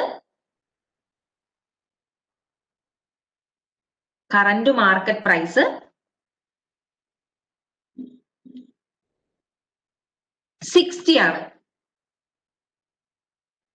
അപ്പം എ എന്ത് ചെയ്യണം? 60 റുപ്പീസിന് മാർക്കറ്റിൽ നിന്ന് മേടിച്ചിട്ട് 50 റുപ്പീസിന് വിൽക്കണം. മനസ്സിലായോ? അതായത് 60 റുപ്പീസിന് മാർക്കറ്റിൽ നിന്ന് മേടിച്ചിട്ട് വേണം 50 റുപ്പീസിന് വിൽക്കാൻ. ക്ലിയർ ആയോ? അപ്പോ മാർക്കറ്റ് പ്രൈസ് എത്ര കൂടുന്നോ, ഇപ്പം 70 എത്ര കൂടുന്നോ അതിനനുസരിച്ച് എയെ സംബന്ധിച്ച് എയുടെ ലോസും കൂടിക്കൊണ്ടിരിക്കും.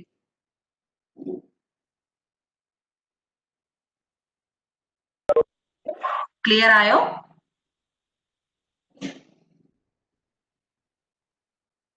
മറ്റേത് നിങ്ങൾക്ക് തോന്നും കവേർഡ് ഓപ്ഷനും നേക്കഡ് ഓപ്ഷനും സെയിം അല്ലേ എന്ന്, പക്ഷെ അല്ല. കാരണം കവേർഡ് ഓപ്ഷൻ എന്ന് പറഞ്ഞിട്ടുണ്ടെങ്കിൽ നമ്മുടെ കയ്യിൽ നിന്ന് പൈസ പോകുന്നില്ല.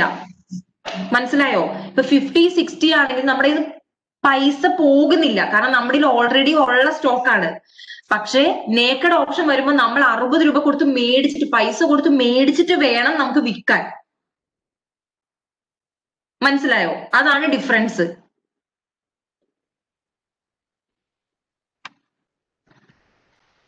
ക്ലിയർ ആയോ?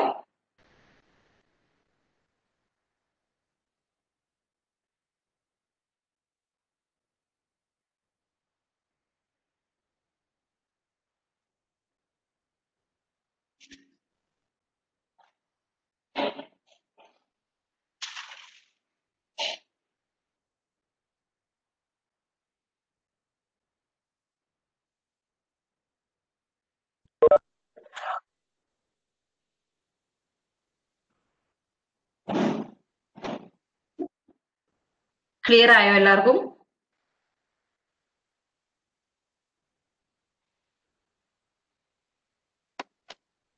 ഓക്കെ, ക്ലിയർ ആയല്ലോ? ഇനി അടുത്തത് കണ്ടോ, ഇവിടെ പറയുന്നുണ്ട്, അതായത് A covered call carries much less risk for the writer than A naked call. കാരണം എന്തുകൊണ്ടാ? അതായത് റൈറ്റർ ഓൾറെഡി, അതായത് കവേർഡ് ഓപ്ഷനിൽ നമ്മൾ ഓൾറെഡി ഓൺ ചെയ്ത സ്റ്റോക്ക് ആണ്. ഓക്കെ, നമുക്ക് മാർക്കറ്റിൽ നിന്ന് മേടിക്കേണ്ട ആവശ്യമില്ല. പക്ഷേ മറ്റേതിൽ എന്താ സംഭവിക്കുന്നത്? മറ്റേതിൽ നമ്മൾ വാങ്ങിയിട്ട് വേണം വിൽക്കാൻ. അതാണ് ഡിഫറൻസ്. ഇനി പിന്നെ പറയുന്നത് ഓപ്പൺ ഇൻട്രസ്റ്റ് ആണ്. ഓപ്പൺ ഇൻട്രസ്റ്റ് എന്ന് പറഞ്ഞാൽ ഇത്രയേ ഉള്ളൂ.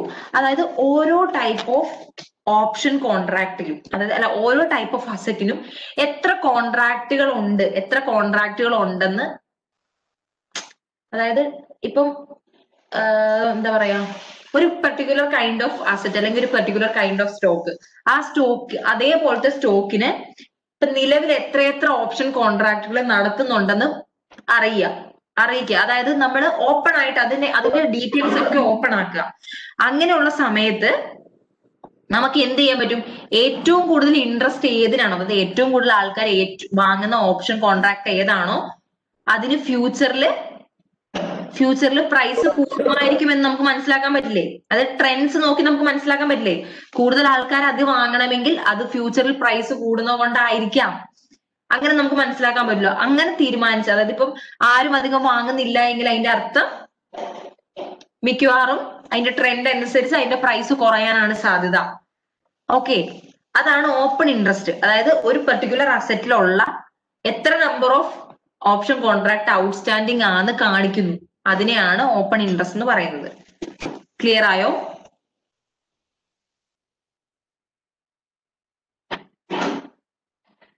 അല്ലെങ്കിൽ എന്താ അത് എത്രത്തോളം ലിക്വിഡ് ആണ് എന്നൊക്കെ അറിയിക്കുന്നതാണ് ഓപ്പൺ ഇൻട്രസ്റ്റ്.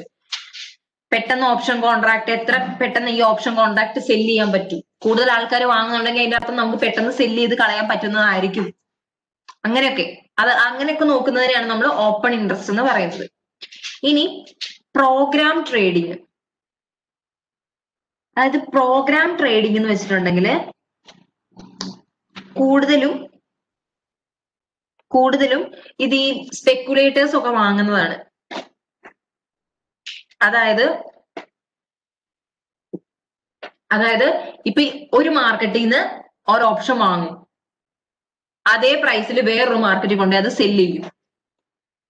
ഓക്കെ, അപ്പം ചിലപ്പോൾ ഓരോ മാർക്കറ്റിലെയും മാർക്കറ്റ് പ്രൈസുകൾ വ്യത്യാസമായിരിക്കും. അതിനനുസരിച്ച് ഗെയിനും ലോസും ഉണ്ടാക്കാൻ വേണ്ടി അതിനു വേണ്ടിയുള്ളതാണ് പ്രോഗ്രാം ട്രേഡിംഗ്. അതായത് ഒരു മാർക്കറ്റിൽ നിന്ന് നമ്മൾ പർച്ചേസ് ചെയ്യും ഒരു പർട്ടിക്കുലർ സ്റ്റോക്ക്, ഒരു ഓപ്ഷൻ ഒരു പർട്ടിക്കുലർ പ്രൈസിന് മറ്റൊരു മാർക്കറ്റിൽ കൊണ്ട് ചിലപ്പോൾ ആ ഓപ്ഷൻ വിൽക്കും. ഇതാണ് പ്രോഗ്രാം ട്രേഡിംഗ് എന്ന് പറയുന്നത്. ഓക്കെ, ക്ലിയർ ആണോ?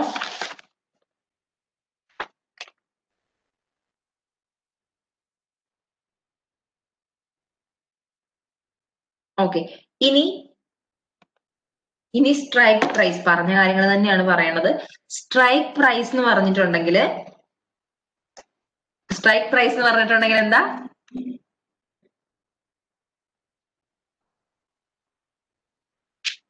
ഓൾറെഡി പറഞ്ഞതല്ലേ. സ്ട്രൈക്ക് പ്രൈസ് എന്ന് വെച്ചാൽ എന്താ?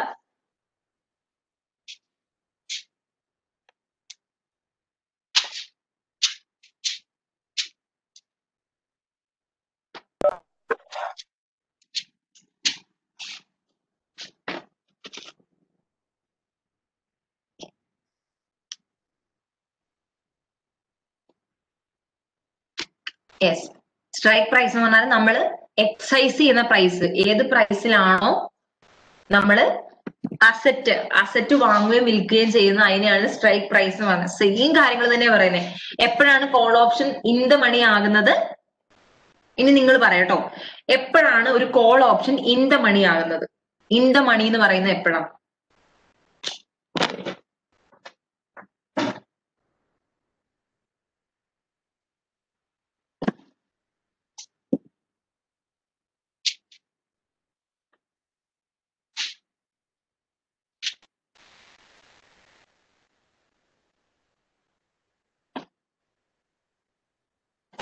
അതായത് സിറ്റുവേഷൻ ആണ്, എക്സസൈസ് ചെയ്യുമ്പോഴല്ല.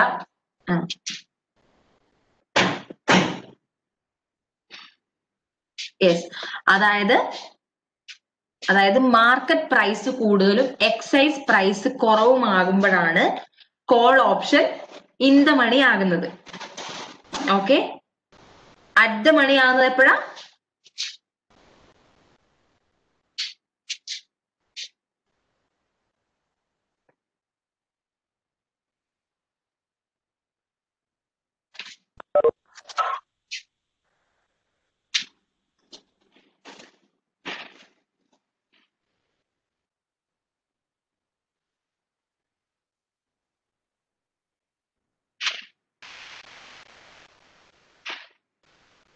അതെ, ഈക്വൽ ആവുമ്പോഴാണ് അറ്റ് ദ മണി ആവുന്നത്. എപ്പോഴാണ് ഔട്ട് ഓഫ് ദി മണി ആവുന്നത്?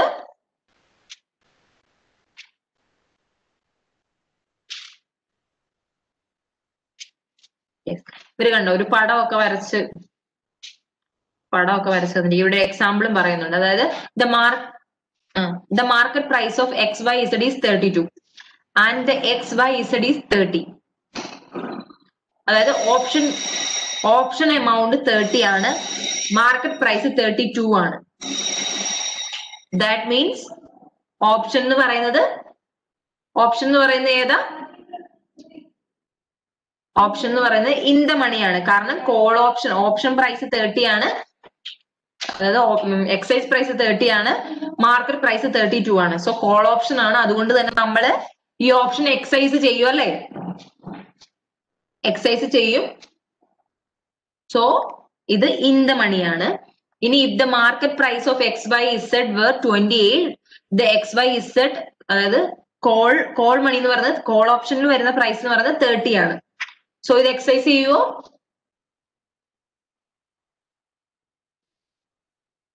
എക്സസൈസ് ചെയ്യുവോ?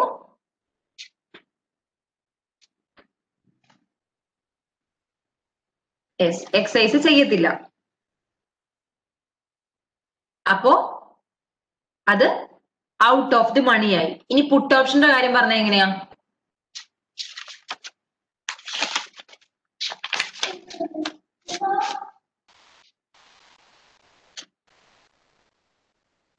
പുട്ട് ഓപ്ഷന്റെ കാര്യം പറഞ്ഞപ്പോ എങ്ങനെയാ? Put option in the money ആകുന്നത് എപ്പോഴാ?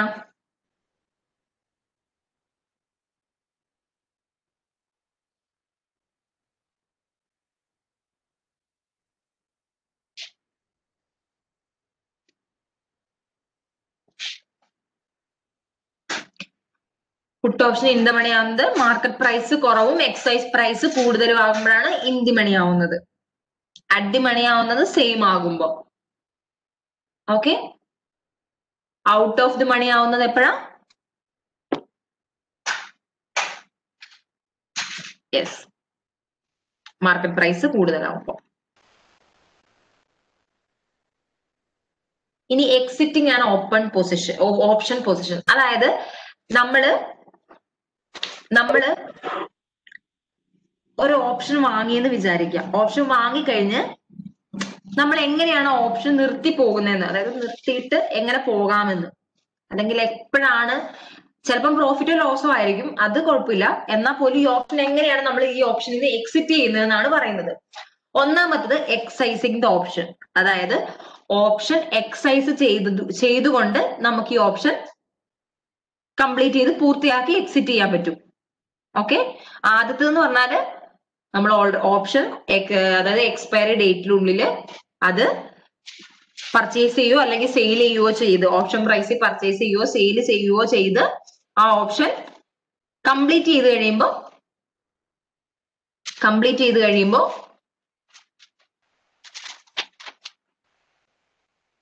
ഓപ്ഷൻ എക്സൈസ് ചെയ്ത് അതങ്ങനെ നമുക്ക് ആ ഓപ്ഷനിൽ നിന്ന് എക്സിറ്റ് ചെയ്യാം. രണ്ടാമത്തതാണ് offsetting the option. Offsetting the option എന്ന് പറഞ്ഞിട്ടുണ്ടെങ്കിൽ മറ്റൊന്നുമല്ല, നമുക്കിപ്പം നമ്മളൊരു ഓപ്ഷൻ വാങ്ങി, അതൊരു കോൾ ഓപ്ഷൻ നമ്മൾ വാങ്ങി. ഓക്കെ, അപ്പൊ നമുക്ക് കുറച്ച് കഴിഞ്ഞപ്പോ നമുക്കത് വേണ്ട എന്ന് തോന്നുവാണെങ്കിൽ ഏത് എമൗണ്ടിലാണോ നമ്മൾ കോൾ ഓപ്ഷൻ വാങ്ങിയത്, അതുപോലെ തന്നെ അതേ എമൗണ്ടിൽ അതേ റേറ്റിൽ അത്രയും നമ്പർ ഓഫ് ഷെയറിൽ നമുക്ക് കോൾ ഓപ്ഷൻ വിൽക്കാം. അങ്ങനെ വിൽക്കുവാണെങ്കിൽ അത് ഓഫ്സെറ്റ് ചെയ്ത് പോകൂലേ? അതായത് ഇവിടുന്ന് കിട്ടുന്നത് അപ്പുറത്തോട്ട് കൊടുത്താൽ പോരെ?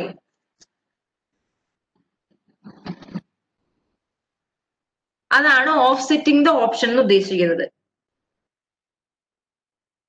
ഇനി ലെറ്റിംഗ് ദ ഓപ്ഷൻ എക്സ്പയർ, അതായത് എക്സ്പയർ ആയി പൊക്കോട്ടെ എന്ന് വിചാരിക്കും. അത് എക്സ്പയറി ഡേറ്റ് കഴിഞ്ഞു കഴിഞ്ഞാല് ആ ഓപ്ഷന് പിന്നെ വാല്യൂ ഉണ്ടാവുമോ?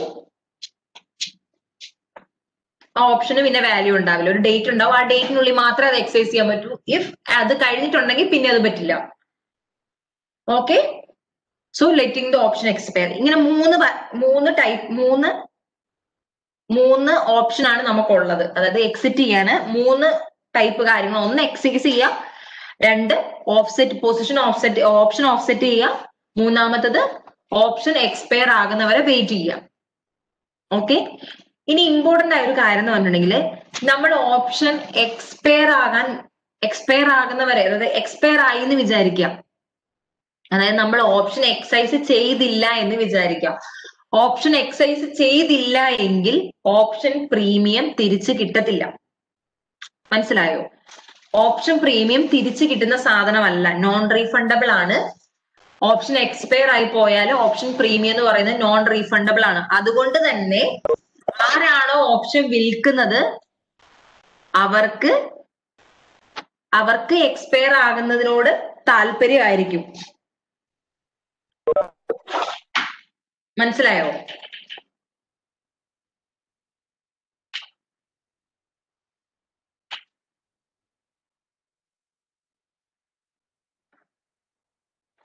ഓക്കെ, അപ്പം ആരാണോ ഒറിജിനൽ ആയിട്ട് വിൽക്കുന്നത്, ഓപ്ഷൻ വിൽക്കുന്നത്, അയാൾക്ക് അത് എക്സ്പയർ ആവണം അല്ലെങ്കിൽ ഇത് വെർത്ത്ലെസ് ആവണം എന്നായിരിക്കും അയാൾക്ക് താല്പര്യം. കാരണം എന്താന്ന് വെച്ചാൽ അയാൾക്ക് ഓപ്ഷൻ പ്രീമിയം കിട്ടും. അപ്പം ഓപ്ഷൻ എക്സ്പയർ ആയി പോയിട്ടുണ്ടെങ്കിൽ ഓപ്ഷൻ പ്രീമിയം തിരിച്ചു കൊടുക്കേണ്ടതില്ല. ക്ലിയർ ആയോ?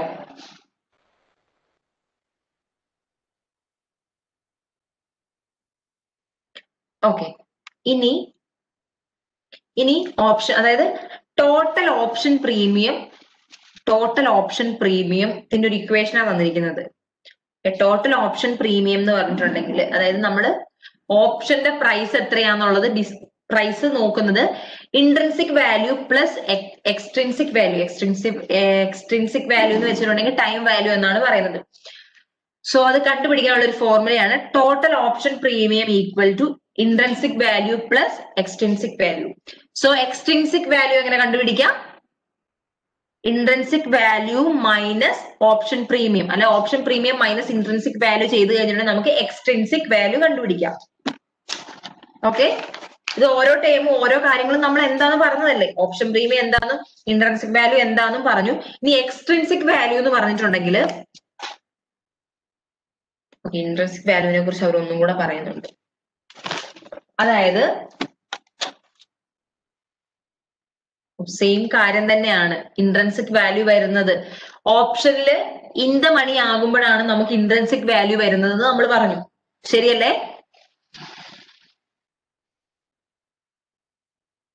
ഓപ്ഷനിൽ ഇൻട്രിൻസിക് വാല്യൂ വരുന്നത് ഇൻ ദ മണി ആകുമ്പോഴാണ്. സോ ഫോർ കോൾ ഓപ്ഷൻ എപ്പോഴാ ഇൻ ദ മണി ആകുന്നത്? സെയിം കാര്യം തന്നെ റിപ്പീറ്റ് അടിച്ച് പറയുന്നതാണ്. അതായത് എക്സൈസ് പ്രൈസ് മാർക്കറ്റ് പ്രൈസിനേക്കാൾ കുറവാണെങ്കിൽ ഇൻ ദ മണി, സോ അവിടെ ഇൻട്രിൻസിക് വാല്യൂ ഉണ്ട്. ഇനി പുട്ട് ഓപ്ഷന്റെ കേസിലാണെങ്കിൽ എക്സൈസ് പ്രൈസ് മാർക്കറ്റ് പ്രൈസിനേക്കാൾ ഹയർ ആയിരിക്കും, എക്സൈസ് പ്രൈസ് ഹയർ ആയിരിക്കും, അപ്പോ അവിടെ ഇൻട്രിൻസിക് വാല്യൂ ഉണ്ട്. സോ എപ്പോഴാ, അതായത് ഒരു ഓപ്ഷൻ ഇൻ ദ മണി ആയിരുന്നാൽ മാത്രമേ അവിടെ ഇൻട്രിൻസിക് വാല്യൂ ഉണ്ടാവുകയുള്ളൂ. ഓക്കെ, ഇനി in the money amount increase ചെയ്യുന്നതിനനുസരിച്ച് ഇൻട്രിൻസിക് വാല്യൂ ഇൻക്രീസ് ചെയ്യും. ഇനി ഔട്ട് ഓഫ് ദ മണിയോ അല്ലെ അറ്റ് ദ മണിയോ ആണെങ്കിൽ അവിടെ ഇൻട്രിൻസിക് വാല്യൂ ഉണ്ടാവില്ല.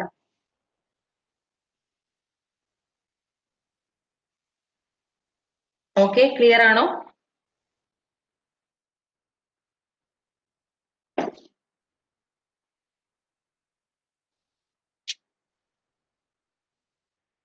ഓക്കെ, ഇനി ടൈം വാല്യൂ എന്ന് പറഞ്ഞാൽ അല്ലെങ്കിൽ എക്സ്ട്രിൻസിക് വാല്യൂ എന്ന് പറഞ്ഞിട്ടുണ്ടെങ്കിൽ, അതായത് ടൈം വാല്യൂ എന്ന് പറഞ്ഞാൽ എന്താ? ഇപ്പൊ നമ്മൾ ഓപ്ഷൻ വെച്ചു, ഓപ്ഷൻ എക്സ്പയർ ആകുന്ന ടൈം വരെ, ആ ടൈം വരെയുള്ള അതിന്റെ ടൈം വാല്യൂ ആണ്, അതാണ് എക്സ്ട്രിൻസിക് വാല്യൂ. ടൈം വാല്യൂ എന്ന് പറഞ്ഞാൽ നമുക്കറിയാലോ, 1 രൂപയ്ക്ക് ഫ്യൂച്ചറിൽ എത്ര വില ഉണ്ടാകും അങ്ങനെ നോക്കുക, അതാണ് ടൈം വാല്യൂ. ഓക്കെ, അല്ലെങ്കിൽ ആ ഫ്യൂച്ചറിൽ 1 രൂപ എന്ന് പറഞ്ഞാൽ ഇന്നത്തെ എത്ര വാല്യൂ ആണ്, അതാണ് ടൈം വാല്യൂ എന്ന് പറയുന്നത്. സോ ടൈം വാല്യൂ മെയിൻ ആയിട്ട് ഡിപ്പെൻഡ് ചെയ്തിരിക്കുന്നത് 3 കാര്യത്തിലാണ്. സെയിം കാര്യം തന്നെയാണ് പറഞ്ഞത്. എക്സ്ട്രിൻസിക് വാല്യൂ മെയിൻ ആയിട്ട് 3 കാര്യത്തിലാണ് ഡിപ്പെൻഡ് ചെയ്തിരിക്കുന്നത്.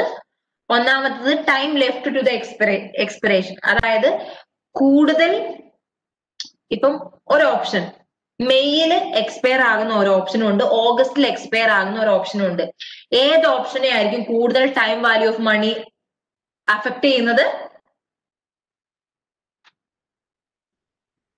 ഓഗസ്റ്റിലെ. കാരണം ഏതിനാണോ ടൈം കൂടുതലുള്ളത് അവിടെയാണ് ചേഞ്ചസ് വരാൻ പോസിബിലിറ്റീസ് കൂടുതൽ.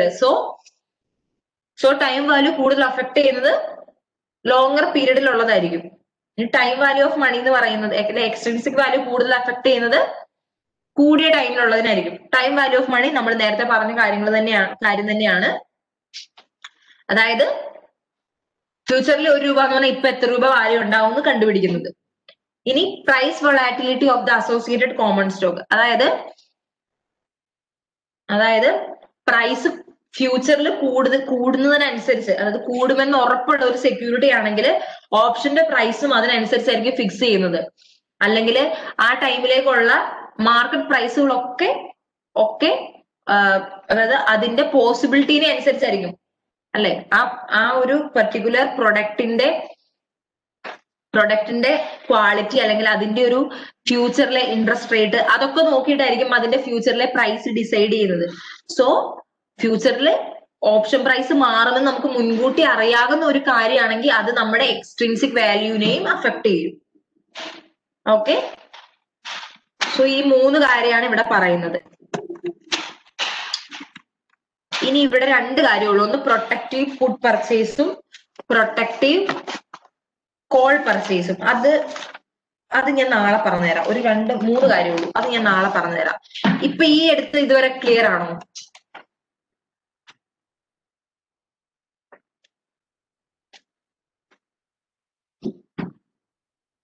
ഇതുവരെ ഡൗട്ട് ഒന്നുമില്ലല്ലോ? അങ്ങനെയാണെങ്കിൽ നമുക്ക് കോർപ്പറേറ്റ് റീസ്ട്രക്ചറിന്റെ കുറച്ച് ഭാഗം നോക്കാം. ഇത്രയും ക്ലിയർ ആണല്ലോ? ഡൗട്ട് ഒന്നുമില്ലല്ലോ ആർക്കും?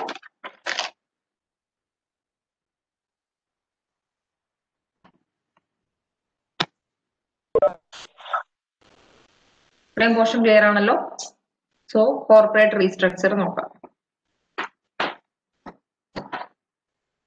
ക്ലിയർ ആണല്ലോ അല്ലെ? ഇനിയിപ്പൊ നാളെ ഡൗട്ട് ഉണ്ടെന്ന് പറയരുത്. എന്തെങ്കിലും ഉണ്ടെങ്കിൽ ഇപ്പൊ തന്നെ ചോദിക്കണം.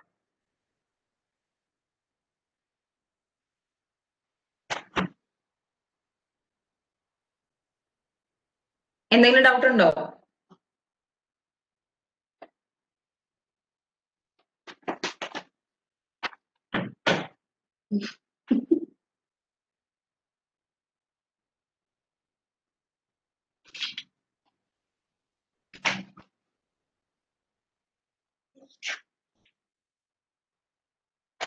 ഹലോ, കേൾക്കുന്നില്ലേ? ഡൗട്ട് ഉണ്ടോ ആർക്കെങ്കിലും?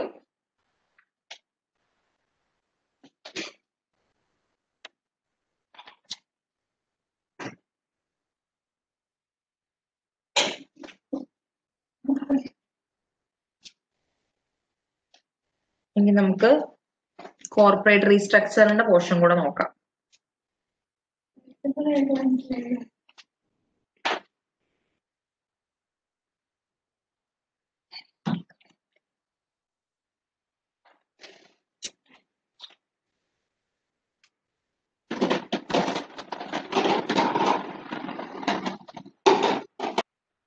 ഓക്കെ, സോ ഇവിടെ take over strategies and defences. അതായത് ടേക്ക് ഓവർ എന്ന് പറഞ്ഞാൽ എന്താ? ടേക്ക് ഓവർ എന്ന് പറഞ്ഞിട്ടുണ്ടെങ്കിൽ അതായത് മറ്റൊരു കമ്പനിയെ നമ്മൾ ഏറ്റെടുക്കുന്നതിനെ, അതായത് മെർജറിലൂടെ ആയിരിക്കാം അല്ലെങ്കിൽ അക്വിസിഷനിലൂടെ ഒക്കെ മറ്റൊരു കമ്പനിയെ നമ്മൾ ഏറ്റെടുക്കുന്നതിനെയാണ് നമ്മൾ ടേക്ക് ഓവർ എന്ന് പറയുന്നത്. ഓക്കെ, അപ്പൊ ടേക്ക് ഓവർ ഫസ്റ്റ് പറയുന്നത് പ്രോക്സി കോണ്ടസ്റ്റ് ആണ്. പ്രോക്സി എന്ന് വെച്ചാൽ എന്താ? പ്രോക്സി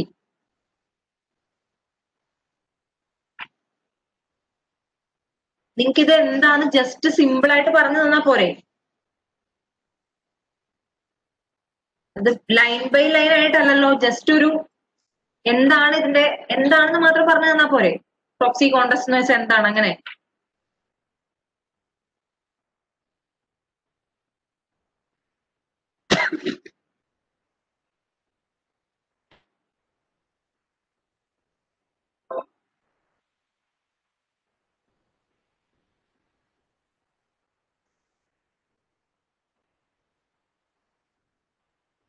ഓക്കെ, സോ പ്രോക്സി എന്ന് പറഞ്ഞിട്ടുണ്ടെങ്കിൽ അതായത് ഒരു ഷെയർ ഹോൾഡർ ഒരു റെപ്രസെന്റേറ്റീവിനെ, അതായത് അവർ ആനുവൽ മീറ്റിങ്ങിനൊക്കെ അവരെ റെപ്രസെന്റ് ചെയ്യാൻ ഒരാൾക്ക് വോട്ടിംഗ് റൈറ്റ് കൊടുത്ത് വിടുന്നു. അത് അയാളെയാണ് നമ്മൾ പ്രോക്സി എന്ന് പറയുന്നത്. അതായത് ഷെയർ ഹോൾഡറിന് പകരമായി ആനുവൽ മീറ്റിംഗ്സിൽ പങ്കെടുക്കാൻ പോകുന്ന ആളെയാണ് നമ്മൾ പ്രോക്സി എന്ന് പറയുന്നത്. ഓക്കെ, അപ്പോ പ്രോക്സി കോണ്ടസ്റ്റിലെ പ്രോക്സി ഫൈറ്റ് എന്ന് വെച്ചിട്ടുണ്ടെങ്കിൽ വേറൊന്നുമല്ല, നമ്മള് കമ്പനി ആയിട്ട് ഡിസ്കസ് ചെയ്യാതെ, കമ്പനി ആയിട്ട് നെഗോഷിയേഷൻസ് ഒന്നും നടത്താതെ ഡയറക്റ്റ് ആയിട്ട് അതായത് ആരാണോ ഏറ്റെടുക്കാൻ ആഗ്രഹിക്കുന്നത്, അതായത് കമ്പനിയെ അക്വയർ ചെയ്യാൻ അല്ലെങ്കിൽ ഹോസ്റ്റൽ ടേക്ക് ഓവറിന് താല്പര്യപ്പെടുന്ന ആള് ഡയറക്റ്റ് ആയിട്ട് അവരുടെ ആനുവൽ മീറ്റിംഗിൽ ആനുവൽ മീറ്റിംഗിൽ ഒരു ഓഫർ കൊടുക്കും. ഓക്കെ, അതായത് ആ പ്രപ്പോസൽ കമ്പനി, അതായത് ആനുവൽ മീറ്റിംഗിൽ നിന്ന് അക്സെപ്റ്റ് ചെയ്താല് ടേക്ക് ഓവർ നടക്കും, അക്സെപ്റ്റ് ചെയ്തില്ല എങ്കിൽ ടേക്ക് ഓവർ നടത്തില്ല. ഇതാണ് പ്രോക്സി കോണ്ടസ്റ്റ് എന്ന് പറയുന്നത്. ഓക്കെ, ക്ലിയർ ആയോ? അതായത് ഡയറക്റ്റ് ആയിട്ട്, അതായത് മറ്റാരുടെയും സഹായം അങ്ങനെയൊന്നുമില്ല, കമ്പനിയായിട്ട് ഒരു നെഗോഷിയേഷൻസും വെക്കാതെ ഡയറക്റ്റ് ആയിട്ട് അവരുടെ ആനുവൽ മീറ്റിംഗിൽ ഒരു ഓഫർ നൽകുന്നു, അല്ലെങ്കിൽ ഒരു പ്രപ്പോസൽ വെക്കുന്നു. ആ പ്രപ്പോസല് അക്സെപ്റ്റ് ചെയ്താൽ കമ്പനി ടേക്ക് ഓവർ നടത്തുന്നു, ഇല്ലെങ്കിൽ ടേക്ക് ഓവർ നടത്തുന്നില്ല. ഇതാണ് പ്രോക്സി കോണ്ടസ്റ്റിലെ പ്രോക്സി ഫൈറ്റിൽ സംഭവിക്കുന്നത്. അപ്പൊ ഇതിന്റെ ഒരു പ്രത്യേകത എന്ന് പറഞ്ഞിട്ടുണ്ടെങ്കിൽ, പ്രത്യേകത എന്നല്ല, ഇത് പ്രോക്സി വഴിയായിട്ടല്ല, അല്ല പ്രോക്സി വഴിയല്ല.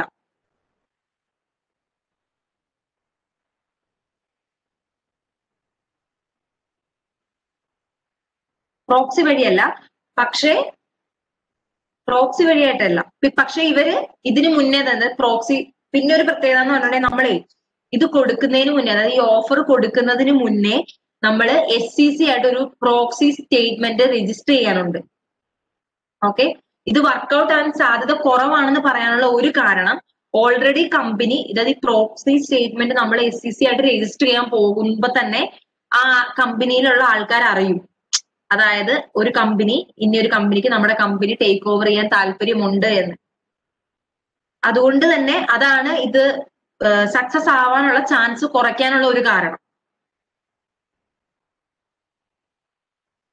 ഓക്കെ, പിന്നെ ഇത് സക്സസ് ആവണമെങ്കിൽ, പ്രോക്സി കോണ്ടസ്റ്റ് സക്സസ് ആവണമെങ്കിൽ, കമ്പനി അത്ര വീക്ക് കമ്പനി ആണെങ്കിൽ, നമ്മൾ നോർമലായിട്ട് ആനുവൽ മീറ്റിംഗിൽ ഇങ്ങനെ ഒരു ഓഫർ വരുമ്പോൾ ആൾക്കാർ വിചാരിക്കും കമ്പനി ഇത്ര ഭയങ്കര വീക്ക് ആണല്ലോ, അങ്ങനെയുള്ളപ്പോ അത് സെയിൽ ചെയ്ത് അല്ലെങ്കിൽ അവർ ടേക്ക് ഓവർ ചെയ്തോട്ടെ എന്ന് വിചാരിക്കും. അല്ലാത്ത പക്ഷം ഈ ടേക്ക് ഓവർ നടക്കില്ല. വളരെ ലീസ്റ്റ് ചാൻസ് ആണ് ഇങ്ങനെ ഉള്ള ടേക്ക് ഓവർ നടക്കാൻ. ഓക്കെ, മനസ്സിലായോ? അതായത് കമ്പനിയായിട്ട് ഒരു നെഗോഷിയേഷൻസ്, ഒരു ചോദ്യമോ പറച്ചിലോ ഒന്നുമില്ല, ഡയറക്റ്റ് ആയിട്ട് ആനുവൽ മീറ്റിംഗിലാണ് ഓഫർ നൽകുന്നത്.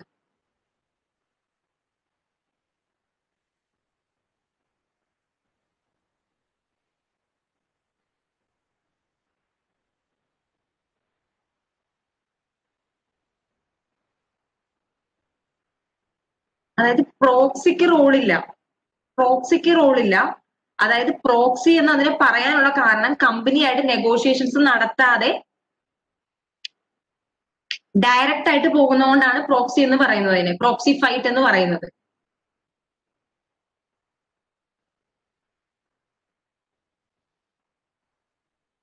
അതായത് പ്രോക്സി എന്ന ടൈം നമ്മൾ സാധാരണ ഇൻസ്റ്റെഡ് ഓഫ്, അതായത് ഷെയർ ഹോൾഡേഴ്സിന് പകരം പോകുന്ന ആളെയാണ് പ്രോക്സി എന്ന് പറയുന്നത്. പ്രോക്സി ഫൈറ്റ് എന്നവർ ഉദ്ദേശിക്കുന്നത് കമ്പനിയായിട്ട് നെഗോഷിയേഷൻ, കമ്പനിയായിട്ട് ഒരു കാര്യവും ഇതിനെക്കുറിച്ച് ഡിസ്കസ് പോലും ചെയ്യാതെ അവരുടെ ആനുവൽ മീറ്റിംഗിൽ പോയിട്ട് ഷെയർ ഹോൾഡേഴ്സിന്റെ സപ്പോർട്ട് മേടിക്കുക. സപ്പോർട്ട് കിട്ടുവാണെങ്കിൽ അവരത് ടേക്ക് ഓവർ നടത്തും, സപ്പോർട്ട് കിട്ടിയില്ലെങ്കിൽ ടേക്ക് ഓവർ നടത്താൻ പറ്റില്ല. പിന്നെ പ്രോക്സിയുടെ ഒരു പ്രത്യേകത എന്ന് പറഞ്ഞാൽ ഞാൻ പറഞ്ഞത്, അത് പ്രോക്സി സ്റ്റേറ്റ്മെന്റ് രജിസ്റ്റർ ചെയ്യാൻ ശ്രമിക്കുമ്പോൾ തന്നെ കമ്പനി ഓൾറെഡി അറിയും, നേരത്തെ തന്നെ കമ്പനി അറിയും. അതുകൊണ്ട് തന്നെ കമ്പനിക്ക് ഇതിനെതിരെ ഡിഫൻസ് എടുക്കാൻ പറ്റും. മനസ്സിലായോ? കമ്പനി ഓൾറെഡി അവെയർ ആയിരിക്കും.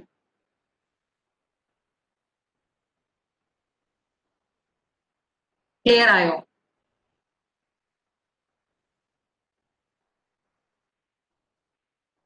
പ്രോക്സി കോണ്ടസ്റ്റ് ക്ലിയർ ആയോ? ഓക്കെ, അടുത്തത് take over defences. Take over defences എന്ന് പറഞ്ഞാല് അതായത് ഒരു കമ്പനി അതായത് അക്വയർ ചെയ്യാൻ ആൾക്കാർ വരുമ്പോ, അല്ലെങ്കിൽ മെർജ് ചെയ്യാൻ ആൾക്കാർ വരുമ്പോ, അല്ലെങ്കിൽ മറ്റൊരു കമ്പനി ശ്രമിക്കുമ്പോ നമ്മുടെ കമ്പനി അതിനെ ഡിഫെൻഡ് ചെയ്യും. അതിന് രണ്ട് കാരണങ്ങളുണ്ട്. ഒന്നാമത്തെ പറയുന്നത് ഇൻവെസ്റ്റ്മെന്റ് ഹൈപ്പോത്തിസിസ്, അതായത് മാനേജേഴ്സ് അവരുടെ റൈറ്റ്സ്, അവരുടെ പൊസിഷൻ പ്രൊട്ടക്ട് ചെയ്യാൻ വേണ്ടി ഈ ഹോസ്റ്റൈൽ ടേക്ക് ഓവറിനെ ഡിഫെൻഡ് ചെയ്യും. ഓക്കെ, അല്ലാതെ ഷെയർ ഹോൾഡേഴ്സിന് വേണ്ടിയല്ല. ഇപ്പം ചില കേസിലെ ഷെയർ ഹോൾഡേഴ്സിന് ബെനിഫിറ്റ് ആയിരിക്കും. അതായത് എന്താന്ന് വെച്ചാൽ ഇപ്പോ ഒരു കമ്പനി, ആ കമ്പനിയുടെ അധികം പ്രോഫിറ്റ് ഇല്ലാത്തൊരു കമ്പനിയാണെന്ന് വിചാരിക്കുക. പക്ഷെ നല്ല പ്രോഫിറ്റബിൾ ആയ ഒരു കമ്പനി അതിനെ അക്വയർ ചെയ്യാൻ വരുവാണെങ്കിൽ, അക്വിസിഷൻ അവിടെ നടക്കുവാണെങ്കിൽ ഷെയർ ഹോൾഡേഴ്സിന് അതിൽ നിന്ന് വെൽത്ത് കിട്ടില്ലേ? മനസ്സിലായോ? ഷെയർ ഹോൾഡേഴ്സിന് അതിൽ നിന്ന് വെൽത്ത് കിട്ടും. അങ്ങനെ ഉണ്ടെങ്കിൽ പോലും മാനേജേഴ്സ് അതിനെ സമ്മതിക്കില്ല എന്ന്. അതിന് കാരണം മാനേജ്മെന്റിന് അവരുടെ പൊസിഷൻ പോകും. അതായത് ഇപ്പോൾ ഉള്ള ബോർഡ് ഓഫ് ഡയറക്ടേഴ്സിന് അതായത് വേറൊരു കമ്പനി അക്വയർ ചെയ്തിട്ടുണ്ടെങ്കിൽ കൂടുതൽ ആൾക്കാർ മാനേജ്മെന്റ് വരും, മാനേജ്മെന്റ് പവർ ഒക്കെ ഡൈല്യൂട്ട് ചെയ്തു പോകും. അതുകൊണ്ട് മാനേജേഴ്സ് ഹോസ്റ്റൈൽ ടേക്ക് ഓവറിനെ ഡിഫെൻഡ് ചെയ്യും. അതാണ് മാനേജറിയൽ എൻട്രസ്റ്റ്മെന്റ് ഹൈപ്പോത്തസിസ് എന്ന് പറയുന്നത്. രണ്ട് തിയറിയാണ് മെയിൻ ആയിട്ട് ഒപ്പോസ് ചെയ്യുന്നത്. ഒന്ന് മാനേജറിയൽ എൻട്രസ്റ്റ്മെന്റ് ഹൈപ്പോത്തസിസ്, അതായത് മാനേജ്മെന്റിന്റെ പൊസിഷൻസ് പ്രൊട്ടക്ട് ചെയ്യാൻ. ഇപ്പൊ ഇൻ കേസ് നമ്മുടെ ഷെയർ ഹോൾഡേഴ്സിന് വെൽത്ത് കിട്ടും എന്നുണ്ടെങ്കിൽ പോലും മാനേജ്മെന്റിന് അവരുടെ പൊസിഷൻ പോകുന്നതുകൊണ്ട് മാനേജ്മെന്റ് അതിനെ ഡിഫെൻഡ് ചെയ്യും. അതാണ് മാനേജറിയൽ എൻട്രസ്റ്റ്മെന്റ് ഹൈപ്പോത്തസിസ്. മനസ്സിലായോ? മാനേജറിയൽ എൻട്രസ്റ്റ്മെന്റ് ഹൈപ്പോത്തസിസ് മനസ്സിലായോ?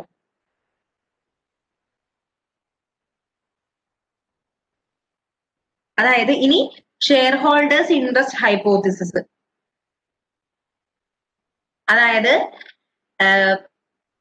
അതായത് ഈ ടേക്ക് ഓവർ ഒക്കെ നടത്തുന്നത് ശരിക്കും ഷെയർ ഹോൾഡേഴ്സിന് പ്രശ്നമാകുന്നത് എപ്പോഴാന്ന് വെച്ചാല് മാനേജേഴ്സിന് ഇതിനോട് താല്പര്യം കുറവാണല്ലോ. മാനേജേഴ്സിന് ടേക്ക് ഓവറിനോട് താല്പര്യം കുറവാണല്ലോ. അപ്പോ മാനേജേഴ്സ് പ്രോഫിറ്റ് മേക്കിംഗ് എന്നതിനേക്കാൾ കൂടുതൽ ഇതിനെ ഡിഫെൻഡ് ചെയ്യാനായിരിക്കും ശ്രമിക്കുന്നത്. മനസ്സിലായോ? അതായത് ടേക്ക് ഓവറിനെ ഡിഫെൻഡ് ചെയ്യാനായിരിക്കും.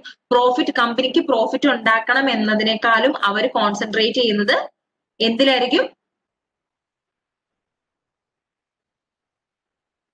ഈ ടേക്ക് ഓവറിനെ ഡിഫെൻഡ് ചെയ്യാനായിരിക്കും. സോ ഷെയർ ഹോൾഡേഴ്സിനെ സംബന്ധിച്ച് അവരുടെ വെൽത്ത് പിന്നെയും കുറയുവാണ് ചെയ്യുന്നത്. അതാണ് ഷെയർ ഹോൾഡേഴ്സ് ഇതിനെ, അതായത് ഹോസ്റ്റൈൽ ടേക്ക് ഓവറിനെ ഡിഫെൻഡ് ചെയ്യാനുള്ള ഒരു കാരണം. ക്ലിയർ ആയോ? അങ്ങനെ ഈ രണ്ട് തിയറിയാണ് മെയിൻ ആയിട്ട് വരുന്നത്.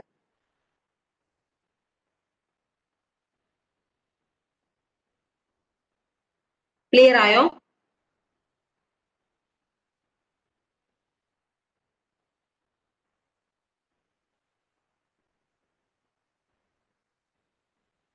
ഓക്കെ, അടുത്തത് വരുന്നത് pre offer defence. Pre offer defence എന്ന് പറഞ്ഞിട്ടുണ്ടെങ്കിൽ അതായത് നമുക്ക് ടേക്ക് ഓവറിനുള്ള ഒരു ബിഡ് വരുന്നതിനേക്കാൾ മുന്നേ അത് തടയാനുള്ള ആക്ഷൻസ് എടുക്കുന്നു. ഓക്കെ, ക്ലിയർ ആയോ?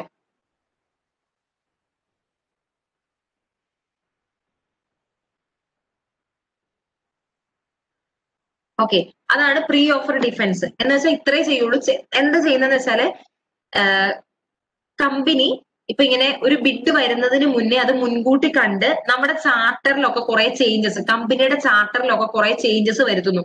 അതിനെയാണ് ഷാർക്ക് റെപ്പലന്റ് എന്ന് പറയുന്നത്. ക്ലിയർ ആയോ? അതുകൊണ്ട് തന്നെ അങ്ങനെ എന്താ പറയാ, അതായത് ഇപ്പൊ നേരത്തേനുള്ളതിനേക്കാളും മെജോറിറ്റീസ് കൂടുതൽ വേണമെന്ന് പറയുക, ഡിസിഷൻസ് എടുക്കാൻ. അങ്ങനെ നമ്മുടെ ചാർട്ടറിൽ അവർ ചേഞ്ചസ് വരുത്തും. അതിനാണ് ഷാർക്ക് റെപ്പലന്റ്. അതൊരു ഡിഫെൻഡീവ് ആക്ഷൻ ആണ്. അതായത് ഒരു ഓഫർ വരുന്നതിന് മുന്നേ അതിനെ തടയാനുള്ള കാര്യമാണ്. അപ്പം ഒരുപാട് എന്താ പറയാ പുതിയ സ്ട്രാറ്റജീസ് ഒക്കെ കൊണ്ടുവരുമ്പോ മറ്റു കമ്പനിക്ക് നമ്മുടെ കമ്പനി ഒരു ലെസ് അട്രാക്റ്റീവ് ആയിട്ട് തോന്നും. അതായത് ഈ കമ്പനിയെ ടേക്ക് ഓവർ ചെയ്യണമെങ്കിൽ ഒരുപാട് പ്രൊസീജിയേഴ്സ് ഉണ്ട്. അങ്ങനെയൊക്കെ ഓർക്കുമ്പോൾ തന്നെ മറ്റു കമ്പനിക്ക് നമ്മൾ അട്രാക്ട് കുറഞ്ഞതായി മാറും. അതാണ് പ്രീ ഓഫർ ഡിഫൻസ് കൊണ്ട് ഉദ്ദേശിക്കുന്നത്. ഓക്കെ, ഇനി അതിൽ പറയുന്ന പ്രീ ഓഫർ ഡിഫൻസിൽ ഒന്നാമത്തതാണ് staggered election of board members. അതായത് staggered election of board members എന്ന് വെച്ചാൽ എന്ത് ചെയ്യുന്ന വെച്ചാല് ഇവര് ചാർട്ടർ മാറ്റിയിട്ട് ഓരോ ഇയറിലും ഓരോ ഇയറിലും ഉള്ള നമ്പർ ഓഫ് ഡയറക്ടേഴ്സിന്റെ എണ്ണം കുറയ്ക്കും. അതായത് നേരത്തെ കഴിഞ്ഞ കൊല്ലമൊക്കെ 5 മെമ്പർ ഓഫ് ഡയറക്ടേഴ്സ് വരുന്നുണ്ടെങ്കിൽ 2 ആക്കി അതിനെ കുറയ്ക്കും. 2 ആക്കി കുറയ്ക്കുമ്പോ ആകെ 2 പേരെ പാടുള്ളൂ എന്ന് പറയുമ്പോൾ ഏറ്റവും കൂടുതൽ ഒരാള് ജയിക്കണമെങ്കിൽ കൂടുതൽ നമ്പർ ഓഫ് വോട്ട് വേണമെന്നാവും. ശരിയല്ലേ? മനസ്സിലായോ?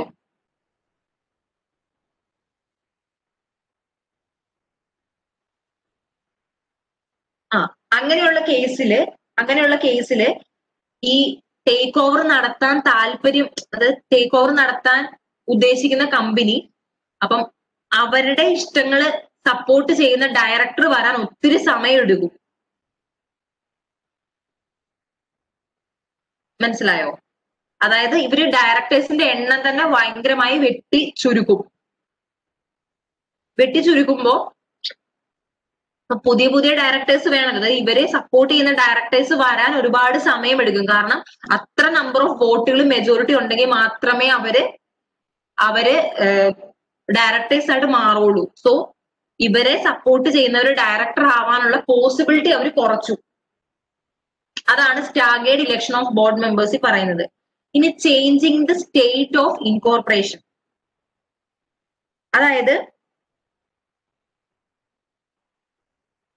കമ്പനി എന്ത് ചെയ്യുന്നറിയാവോ? അതായത് നമുക്കറിയാം ഓരോ സ്റ്റേറ്റിലും ഓരോരോ ലോ ആണ് അല്ലെ? എല്ലാ ലോയും ഡിഫറെന്റ് ആണ്.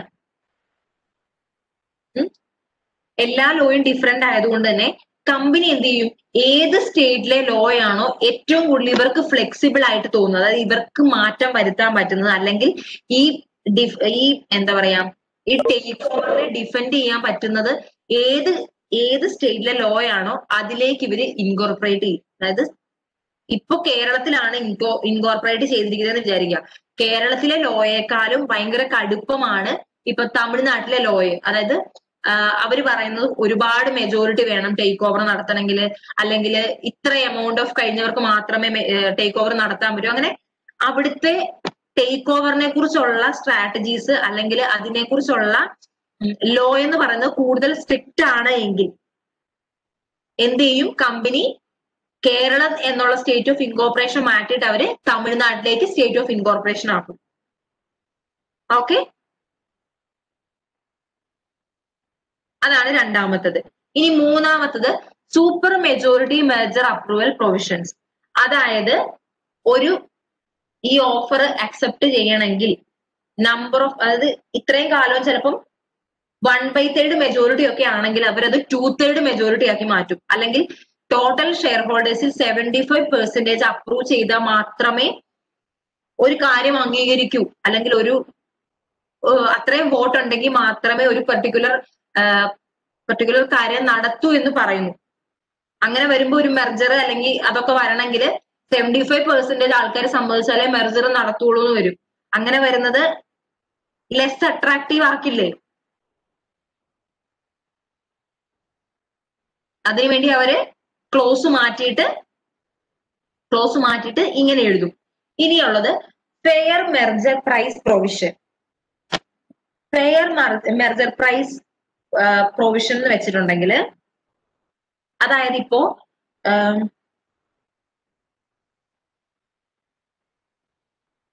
ഇത് കുറച്ച് ശ്രദ്ധിക്കണം കേട്ടോ. അതായത് മനസ്സിലാക്കാൻ കുറച്ച് ബുദ്ധിമുട്ടാണ്. അതായത് ഇപ്പോ നമ്മൾ ഒരു കമ്പനി അക്യൂർ ചെയ്യാൻ നിൽക്കുവാന്ന് വിചാരിക്കുക. അപ്പം ഈ നോൺ കൺട്രോളിങ് ഷെയർ ഹോൾഡേഴ്സ് ഉണ്ടാവില്ലേ? അതായത് ഇതിനെ സപ്പോർട്ട് ചെയ്യാത്ത കുറച്ച് ആൾക്കാരുണ്ടാവില്ലേ? സപ്പോർട്ട് ചെയ്യാത്ത ആൾക്കാർക്ക് അവരുടെ ഷെയറിന് ഫെയർ മാർക്കറ്റ് പ്രൈസ്, അതായത് ഫെയർ പ്രൈസ് കൊടുക്കണം. എത്രയാണോ ഫെയർ പ്രൈസ്, അതായത് ഫെയർ പ്രൈസ് എന്ന് പറഞ്ഞാൽ ഒരു സ്റ്റേറ്റഡ് പ്രൈസ് ഉണ്ടാവും, ആ പ്രൈസ് കൊടുക്കണം. ആ പ്രൈസ് കൊടുത്തില്ല എങ്കിൽ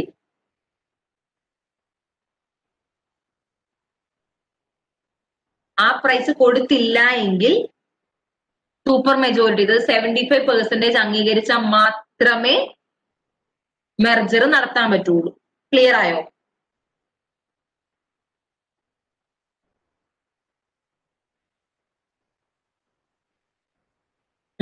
ഇനി ഒരു കാര്യം എന്ന് പറഞ്ഞിട്ടുണ്ടെങ്കിൽ ഇനി ഒരു കാര്യം കൂടെ പറയുന്നുണ്ട്. ഇവരെന്ത് ചെയ്യുന്നറിയാവോ? ഈ ഫെയർ മെർജർ പ്രൈസ് പ്രൊവിഷന്റെ കൂടെ ഒരു പ്രൊവിഷനും കൂടെ വെക്കും. അതാണ് freeze out provision. Freeze out provision എന്ന് വെച്ചാൽ വേറൊന്നുമല്ല, അതായത് ഒരു നിശ്ചിത ഇത്ര ഇയർ വരെ അതായത് ഒരു നിശ്ചിത കാലം വരെ ഈ ഷെയർ ഹോൾഡ് ചെയ്തതിന് ശേഷം മാത്രമേ ഇത് ഫെയർ പ്രൈസിൽ വിൽക്കാൻ പറ്റുള്ളൂ എന്നൊരു ക്ലോസും കൂടെ വെക്കും ചില കേസിൽ. അതായത് ഇപ്പൊ കമ്പനി ഫെയർ പ്രൈസ് നൽകാം എന്ന് പറഞ്ഞിട്ടുണ്ടെങ്കിൽ അവർ എന്ത് ചെയ്യും? ഫ്രീസ് ഔട്ട് പ്രൊവിഷൻ എന്ന ക്ലോസും കൂടെ വെക്കും. അതായത് അക്യൂർ ചെയ്യുന്ന കമ്പനി ഫെയർ പ്രൈസ് നൽകാം എന്ന് പറയുകയാണെങ്കിൽ അവരെന്ത് ചെയ്യും? നമ്മുടെ കമ്പനി എന്ത് ചെയ്യും? ഡിഫൻഡ് ആയിട്ട് ഫ്രീസ് ഔട്ട് പ്രൊവിഷനും കൂടെ അങ്ങ് ആഡ് ചെയ്യും അതിന്റെ കൂടെ. അതായത് ഒരു ഇത്ര പീരീഡ് കഴിഞ്ഞാൽ മാത്രമേ ഫെയർ പ്രൈസിൽ വിൽക്കാൻ പറ്റുള്ളൂ. ഇപ്പൊ 3 ഇയർ കഴിഞ്ഞൊക്കെ ആണെങ്കിൽ ആ കമ്പനി അക്യൂർ ചെയ്യാൻ വന്ന കമ്പനി 3 ഇയറും കൂടെ വെയിറ്റ് ചെയ്യണം. മനസ്സിലായോ? ഇതാണ് ഫെയർ മെർജർ പ്രൈസ് പ്രൊവിഷൻ എന്ന് പറയുന്നത്.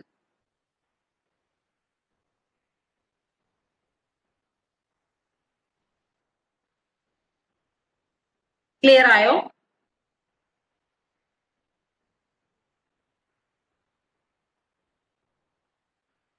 ഓക്കെ.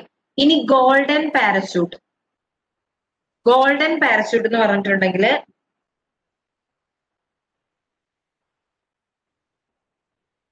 എന്ന് വെച്ചിട്ടുണ്ടെങ്കിൽ ഒരു കമ്പനി മറ്റൊരു കമ്പനിയെ ടേക്ക് ഓവർ നടത്തി എന്ന് വിചാരിക്കാം. ടേക്ക് ഓവർ നടത്തി കഴിയുമ്പോൾ നമുക്കറിയാം, അതായത് എയും ബിയും, ബി എന്ന് പറയുന്ന കമ്പനി എയെ ടേക്ക് ഓവർ ചെയ്തു. അപ്പം എയിൽ ഉണ്ടായിരുന്ന എക്സിസ്റ്റിംഗ് ബോർഡ് ഓഫ് ഡയറക്ടേഴ്സ് കുറെ ആൾക്കാരെ പിരിച്ചുവിടില്ലേ? കാരണം ബിക്കാണല്ലോ കൺട്രോള്. ഓക്കെ, ബിക്കാണല്ലോ കൺട്രോള്.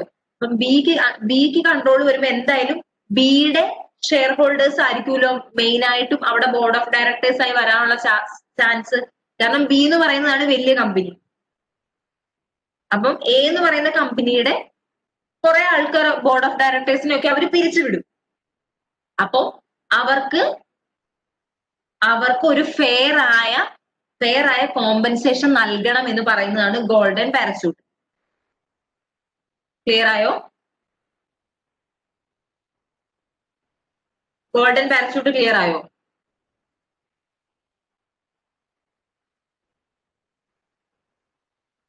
ഇനി പോയിസൺ പിൽസ്. പോയിസൺ പിൽസ് എന്ന് പറയുന്നത്, അതായത് ഞാൻ ആദ്യം പറഞ്ഞായിരുന്നല്ലോ നമ്മുടെ ചാർട്ടറിലൊക്കെ ചേഞ്ചസ്, പ്രൊവിഷൻസ് ഒക്കെ ചേഞ്ചസ് വരുത്തുന്നു. അങ്ങനെ അതായത് നമ്മളെ ലെസ് അട്രാക്റ്റീവ് ആക്കാൻ വേണ്ടി നമ്മൾ നമ്മുടെ ചാർട്ടറിലും ഒക്കെ ഇൻക്ലൂഡ് ചെയ്യുന്ന പ്രൊവിഷൻസിനെയാണ് നമ്മൾ പോയിസൺ പിൽസ് എന്ന് പറയുന്നത്. ക്ലിയർ ആയോ? അതായത് നമ്മുടെ കമ്പനിയെ ലെസ് അട്രാക്റ്റീവ് ആക്കാൻ വേണ്ടി നമ്മൾ അഡീഷണൽ ആയിട്ട് ആഡ് ചെയ്യുന്ന പ്രൊവിഷൻസിനെയാണ് നമ്മൾ പോയിസൺ പിൽസ് എന്ന് പറയുന്നത്. ഓക്കെ, പോയിസൺ പിൽസിൽ മെയിൻ ആയിട്ട്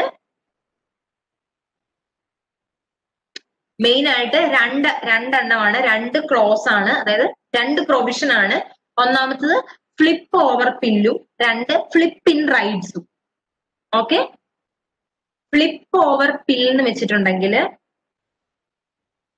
നിങ്ങൾക്ക് ക്ലിയർ ആവുന്നുണ്ടല്ലോ അല്ലെ?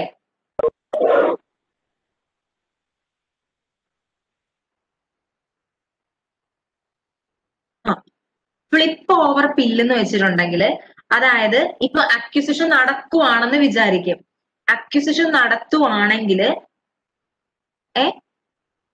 കമ്പനിയുടെ ന്യൂ ഷെയർ, അതായത് എയും ബിയും, ബി എന്ന് പറയുന്ന കമ്പനി എയിനെ അക്യൂർ ചെയ്യുവാണ്. അപ്പോ പുതിയതായിട്ട് ഇഷ്യൂ ചെയ്യുന്ന ഷെയർ എയുടെ എക്സിസ്റ്റിംഗ് ഷെയർ ഹോൾഡേഴ്സിന് മാർക്കറ്റ് പ്രൈസിനേക്കാളും കുറഞ്ഞ പ്രൈസിന് കൊടുക്കണം. അതായത് പുതിയ കമ്പനി രൂപീകരിക്കുമ്പോൾ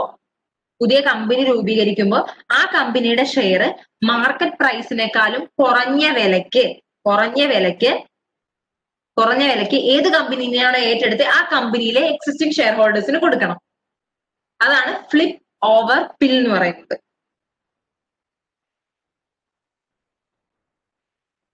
ഇനി ഫ്ലിപ്പ് ഇൻ റൈറ്റ്സ് എന്ന് വെച്ചാല് അതായത് ഇങ്ങനെ അക്വയർ ചെയ്യുമ്പോൾ നേരത്തെ ഇപ്പം എക്സിസ്റ്റിംഗ് ഷെയർ ഹോൾഡേഴ്സിന് ഇപ്പം ഒരു ഷെയറിന് ഒരു റൈറ്റ് ആണെങ്കിൽ നമ്പർ ഓഫ് റൈറ്റ്സ് കൂട്ടണമെന്ന്. അതായത് നേരത്തെ ഒരു ഷെയറിന് ഒരു റൈറ്റേ ഉള്ളെങ്കിൽ അക്വയർ ചെയ്ത് കഴിഞ്ഞിട്ടുണ്ടെങ്കിൽ ഒരു ഷെയറിന് 2 റൈറ്റ് അല്ലെങ്കിൽ കൂടുതൽ റൈറ്റ് കൊടുക്കണമെന്ന്. അതാണ് ഫ്ലിപ്പ് ഇൻ റൈറ്റ്സ് എന്ന് പറയുന്നത്. അപ്പം റൈറ്റ് കൂടുതൽ കൊടുത്താൽ നമുക്കറിയാം നമ്മുടെ വോട്ടിംഗ് റൈറ്റ് ഡൈല്യൂട്ട് ആയി പോകും. സോ അത് ഒരു കമ്പനിയും റൈറ്റ് കൂടുതൽ കൊടുക്കാൻ നിൽക്കില്ല. ക്ലിയർ ആയോ? അതാണ് ഫ്ലിപ്പ് ഇൻ റൈറ്റ്സ് എന്ന് പറയുന്നത്. ഫ്ലിപ്പ് ഓവർ പിന്നും ഫ്ലിപ്പ് ഇൻ റൈറ്റ്സും. ക്ലിയർ ആയോ?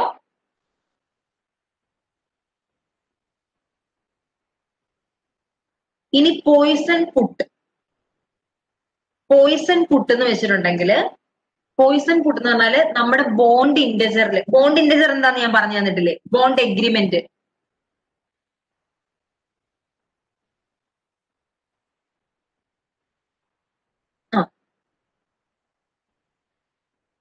പോയിസൺ പുട്ട് എന്ന് വെച്ചിട്ടുണ്ടെങ്കിൽ നമ്മുടെ ബോണ്ട് ഇൻഡജറിലുള്ള ഒരു ക്ലോസിനെയാണ് പോയിസൺ പുട്ട് എന്ന് പറയുന്നത്. മറ്റൊന്നുമല്ല. അതായത് ഈ ക്ലോസ് എന്താന്ന് വെച്ചിട്ടുണ്ടെങ്കിൽ നമ്മുടെ കമ്പനിയെ ആരെങ്കിലും ടേക്ക് ഓവർ ചെയ്യുവാണെങ്കിൽ ആ ടൈമില് ടേക്ക് ഓവർ ചെയ്യുന്ന ടൈമില് നമ്മുടെ ഈ ഡെപ്റ്റ് എല്ലാം റീപേ ചെയ്യണമെന്ന്.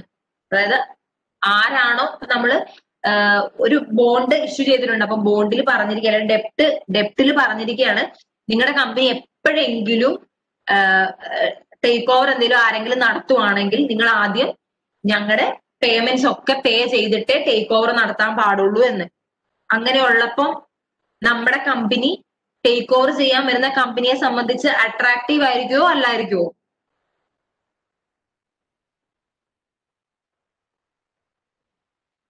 അട്രാക്റ്റീവ് ആയിരിക്കുമോ അല്ലായിരിക്കുമോ?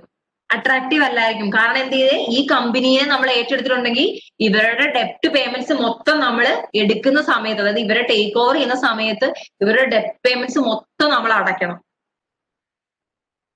അത് നമ്മളെ ലെസ് അട്രാക്റ്റീവ് ആകും. സോ ഹോസ്റ്റേൽ ടേക്ക് ഓവർ നടക്കില്ല. ഇനി voting rights plan. Voting rights plan എന്ന് പറഞ്ഞാൽ ഇത്രയേ ഉള്ളൂ. അതായത് കമ്പനി എന്ത് ചെയ്യും, അതായത് ഒരു ഇത്ര പേഴ്സൻറ്റേജ്, ഒരു കമ്പനിയുടെ ഒരു ഇത്ര പെർസെന്റേജ് കൂടുതൽ ഷെയർ ഹോൾഡ് ചെയ്യുന്നവർക്ക് മാത്രമേ റൈറ്റ് ഉള്ളൂ എന്ന ക്ലോസ് വെക്കൂ. മനസ്സിലായോ? അതായത് ഇപ്പോ ടേക്ക് ഓവർ നടക്കുവാണ്, ടേക്ക് ഓവറിന് ഒരു പ്രപ്പോസൽ വന്നു, അതിന് വോട്ട് ചെയ്ത് വിജയിപ്പിക്കുമ്പോഴാണല്ലോ, മെജോറിറ്റി കിട്ടിക്കഴിഞ്ഞാലാണല്ലോ ആ ഓഫറുമായിട്ട് മുന്നോട്ട് പോകുന്നത്. അപ്പം ഇപ്പൊ കൂടുതൽ ആൾക്കാർ, അതായത് അതിനെ സപ്പോർട്ട് ചെയ്യുന്നവരുണ്ട് എങ്കിൽ ഇപ്പൊ അവരൊരു 5% ഷെയറെ ഹോൾഡ് ചെയ്യുന്നുള്ളൂ. അവർക്ക് വോട്ടിംഗ് റൈറ്റ് ഉണ്ട്, അവരൊരു 5% ആണ് ഷെയർ ഹോൾഡ് ചെയ്യുന്നത്. അപ്പൊ അവർക്ക് വോട്ടിംഗ് റൈറ്റ് ഉണ്ട് ഓൾറെഡി.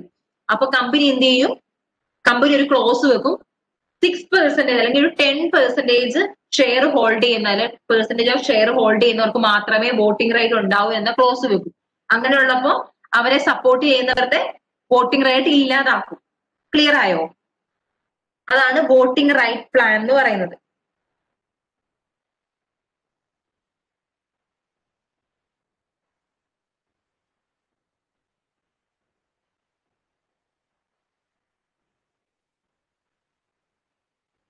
ഓക്കെ. ഇനി എംപ്ലോയി സ്റ്റോക്ക് ഓണർഷിപ്പ് പ്ലാൻ എന്ന് പറഞ്ഞിട്ടുണ്ടെങ്കിൽ അതായത് അത് കമ്പനി ഒരു ട്രസ്റ്റ് ഫണ്ട് എസ്റ്റാബ്ലിഷ് ചെയ്യും. എന്നിട്ട് പുതിയ സ്റ്റോക്കുകളൊക്കെ വിറ്റ് കിട്ടുന്ന ക്യാഷ് അതിലേക്ക് ഇടും. അത് ഓരോ എംപ്ലോയിയുടെയും അവരുടെ റിലേറ്റീവ് പേസിനനുസരിച്ച് അവർക്ക് അലോക്കേറ്റ് ചെയ്ത് കൊടുക്കും. ഓക്കെ, അതിനെയാണ് എംപ്ലോയി സ്റ്റോക്ക് ഓണർഷിപ്പ് പ്ലാൻസ് എന്ന് പറയുന്നത്. ഓക്കെ, അപ്പം ഇപ്പൊ കമ്പനിന്ന് ആ എംപ്ലോയി ലീവ് ചെയ്ത് പോകുവാണെങ്കിൽ അവർക്ക് അവരുടെ സ്റ്റോക്ക് മാർക്കറ്റ് പ്രൈസിൽ വിറ്റ്, അതായത് എത്ര ഷെയർ ആ ഷെയറിന് മാർക്കറ്റ് പ്രൈസിൽ വിറ്റ് അതിന്റെ പൈസ കൊണ്ട് പോകാം. ഓക്കെ, അതാണ് എംപ്ലോയി സ്റ്റോക്ക് ഓണർഷിപ്പ് പ്ലാൻ എന്ന് പറയുന്നത്. ഓക്കെ, ഇങ്ങനെയൊക്കെയുള്ള പ്ലാനുകൾ ഉള്ളപ്പോ അതായത് എംപ്ലോയിനെ സപ്പോർട്ട് ചെയ്യുന്ന പ്ലാനുകൾ ഉള്ളപ്പം എംപ്ലോയി മാനേജ്മെന്റിനെ സപ്പോർട്ട് ചെയ്യും അല്ലെ? സോ എന്തെങ്കിലും ടേക്ക് ഓവർ വന്നിട്ടുണ്ടെങ്കിൽ, അങ്ങനെ ടേക്ക് ഓവർ ആണെങ്കിൽ അവർ അതിനെതിരെ വോട്ട് ചെയ്യില്ല. കാരണം ഇങ്ങനത്തെ ഓരോ ബെനിഫിറ്റുകൾ കമ്പനി പ്രൊവൈഡ് ചെയ്യുന്നുണ്ടല്ലോ, അല്ലെങ്കിൽ മാനേജ്മെന്റ് പ്രൊവൈഡ് ചെയ്യുന്നതുകൊണ്ട് ഒരിക്കലും കമ്പനിയുടെ നല്ലതിനെതിരായിട്ടുള്ള ഒരു കാര്യങ്ങളും എംപ്ലോയീസ് ചെയ്യില്ല. അതിനാണ് എംപ്ലോയി സ്റ്റോക്ക് ഓണർഷിപ്പ് പ്ലാനുകളൊക്കെ അവർ യൂസ് ചെയ്യുന്നത്. ഓക്കെ, ക്ലിയർ ആയോ?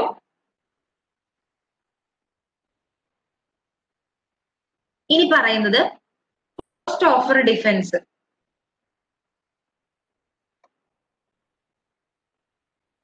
ഓക്കെ, പോസ്റ്റ് ഓഫർ ഡിഫൻസ് എന്ന് പറഞ്ഞിട്ടുണ്ടെങ്കിൽ ഡിഫൻസും കൂടെ തീർക്കാനുള്ള സമയമുണ്ട്. ഓക്കെ, പോസ്റ്റ് ഓഫർ ഡിഫൻസ് എന്ന് പറഞ്ഞാൽ വേറൊന്നുമല്ല, അതായത് അവർ ഓൾറെഡി ഓഫർ തന്നു, ഓഫർ തന്നു കഴിയുമ്പോ കമ്പനി എന്ത് ചെയ്യുന്നറിയാവോ?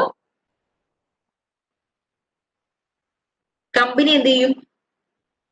പുതിയ ഷെയർസ് ഇഷ്യൂ ചെയ്യും.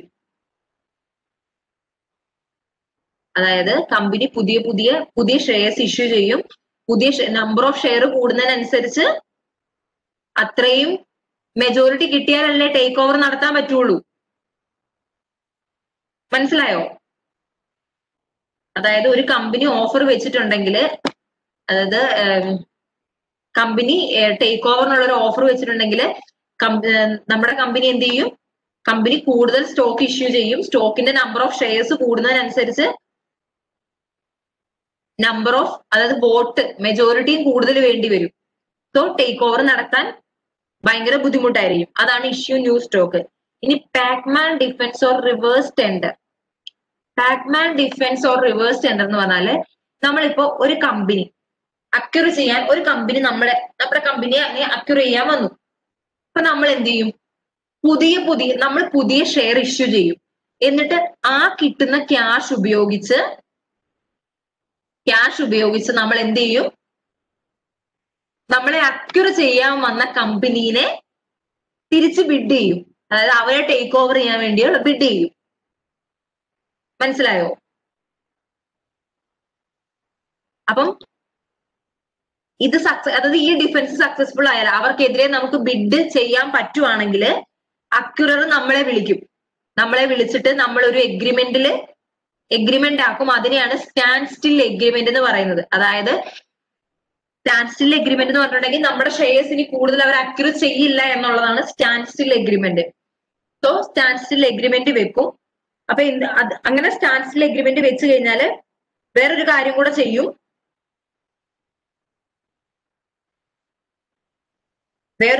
ചെയ്യുന്നത്,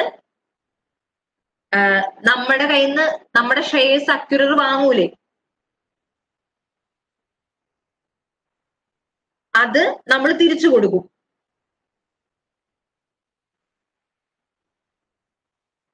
ഓക്കെ, അതായത് കൂടിയ എമൗണ്ടിൽ അവരത് റീപർച്ചേസ് ചെയ്യും. മനസ്സിലായോ? നമ്മൾ വാങ്ങിയ ഷെയർ അവർ കൂടിയ എമൗണ്ടിൽ അവര് റീപർച്ചേസ് ചെയ്യും.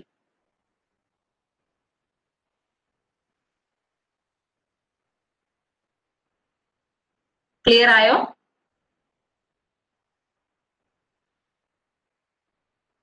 അപ്പം അങ്ങനെ ചെയ്യുന്നതിനെയാണ് ഗ്രീൻ മെയിൽ പേയ്മെന്റ് എന്ന് പറയുന്നത്. പ്രീമിയത്തിലായിരിക്കും. അതായത് എത്ര രൂപയ്ക്കാണോ അവർ ആ ഷെയർ വാങ്ങിയത് അതിനേക്കാളും കൂടിയ വിലയ്ക്ക് അവർ റീപർച്ചേസ് ചെയ്യും. അപ്പോ ആ എമൗണ്ട് ഇല്ലേ, ആ ഡിഫറൻസ് ഇല്ലേ, അതിനെയാണ് പ്രീമിയം ബൈബാക്ക് ഓഫർ അല്ലെങ്കിൽ ഗ്രീൻ മെയിൽ പേയ്മെന്റ് എന്ന് പറയുന്നത്. ഇതാണ് Pac-Man defence or reverse tender എന്ന് പറയുന്നത്. അത് നമ്മുടെ ഷെയർ വാങ്ങിയിട്ട് നമ്മളെ ടേക്ക് ഓവർ ചെയ്യാൻ ശ്രമിക്കുമ്പോൾ നമ്മൾ എന്ത് ചെയ്യും? നമ്മൾ കൂടുതൽ ഷെയർ ഇഷ്യൂ ചെയ്ത് ആ പ്രൈസ് ഉപയോഗിച്ച് അവർക്കെതിരെ ടെൻഡർ കൊടുക്കും. ഓക്കെ, ഇനി അടുത്തത് white night defence. White night defence എന്ന് വെച്ചിട്ടുണ്ടെങ്കിൽ കമ്പനി എന്ത് ചെയ്യുന്നറിയാവോ?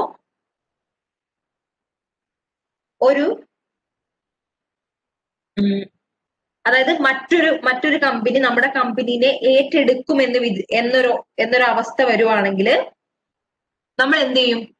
നമ്മളൊരു വൈറ്റ് നൈറ്റ് ഉദ്ദേശിക്കുന്നത് ബിനാമിയാണ്. നമ്മൾ ഒരു ബിനാമിനെ വെക്കും. ബിനാമിനെ വെച്ചിട്ട് ഓൾറെഡി അക്വയർ ചെയ്യാൻ വന്ന കമ്പനി ഓഫർ ചെയ്തതിനേക്കാൾ കൂടുതൽ പ്രൈസിൽ ഈ വൈറ്റ് നൈറ്റിനെ വെച്ച് നമ്മൾ ബിഡ് ചെയ്യും. അപ്പൊ സ്വാഭാവികമായിട്ട് ഈ വൈറ്റ് നൈറ്റിന്റെ ഓഫർ അല്ലേ കമ്പനി അക്സെപ്റ്റ് ചെയ്യുള്ളൂ. ഈ വൈറ്റ് നൈറ്റ് എന്ന് പറയുന്നത് നമ്മുടെ മാനേജ്മെന്റിന്റെ ആള് തന്നെയായിരിക്കും. സോ ആ കമ്പനി വേറെ ആൾക്കും അക്വയർ ചെയ്യാൻ പറ്റില്ല. ക്ലിയർ ആയോ? അതായത് നമ്മള് ഈ ലേലം വിളിക്കുന്ന കണ്ടിട്ടില്ലേ? അതിനെയാണ്. ഇപ്പൊ നമ്മളൊരു ഓഫർ വെക്കുകയാണ്, ഒരാൾ 5 ലക്ഷം രൂപയ്ക്ക് ടേക്ക് ഓവർ ചെയ്യാന്ന് പറയുമ്പോൾ കമ്പനി മാനേജ്മെന്റ് തന്നെ 10 ലക്ഷം രൂപയ്ക്ക് എന്ന് പറഞ്ഞ് ഒരു ബിനാമിനെ ഏർപ്പാടാക്കി ബിനാമി വന്ന് 10 ലക്ഷം രൂപയ്ക്ക് ലേലം വിളിക്കും. സോ നമ്മൾ ബിനാമിക്കേ കൊടുക്കുള്ളൂ. ബിനാമി എന്ന് പറഞ്ഞിട്ട് ഓൾറെഡി ഈ മാനേജ്മെന്റ് തന്നെയാണ്. മാനേജ്മെന്റ് ഫിക്സ് ചെയ്യുന്ന ആളാണ് ബിനാമി അല്ലെങ്കിൽ വൈറ്റ് നൈറ്റ്. സോ അത് ആ കമ്പനി തന്നെയായിരിക്കും. അത് എങ്ങോട്ടും പുറത്തു പോകുന്നില്ല. അതാണ് വൈറ്റ് നൈറ്റ് ഡിഫറൻസ്. ക്ലിയർ ആണല്ലോ?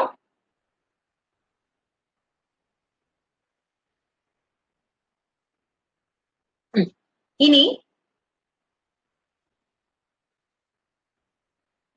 Lockup provision. ലോക്കപ്പ് പ്രൊവിഷൻ എന്ന് വെച്ചിട്ടുണ്ടെങ്കിൽ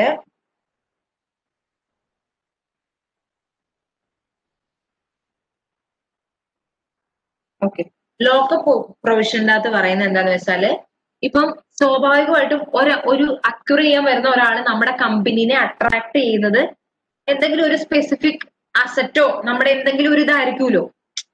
നമ്മുടെ കമ്പനിയിൽ ഒരു സ്പെസിഫിക് ഫീച്ചർ ആയിരിക്കുമല്ലോ മറ്റൊരു കമ്പനീനെ അട്രാക്ട് ചെയ്യുന്നത്. ഓക്കെ, ഇപ്പൊ അത് ഒരു അസറ്റ് ആണെന്ന് വിചാരിക്കാം. അതിനെയാണ് നമ്മൾ ക്രൗൺ ജുവൽസ് എന്ന് പറയുന്നത്.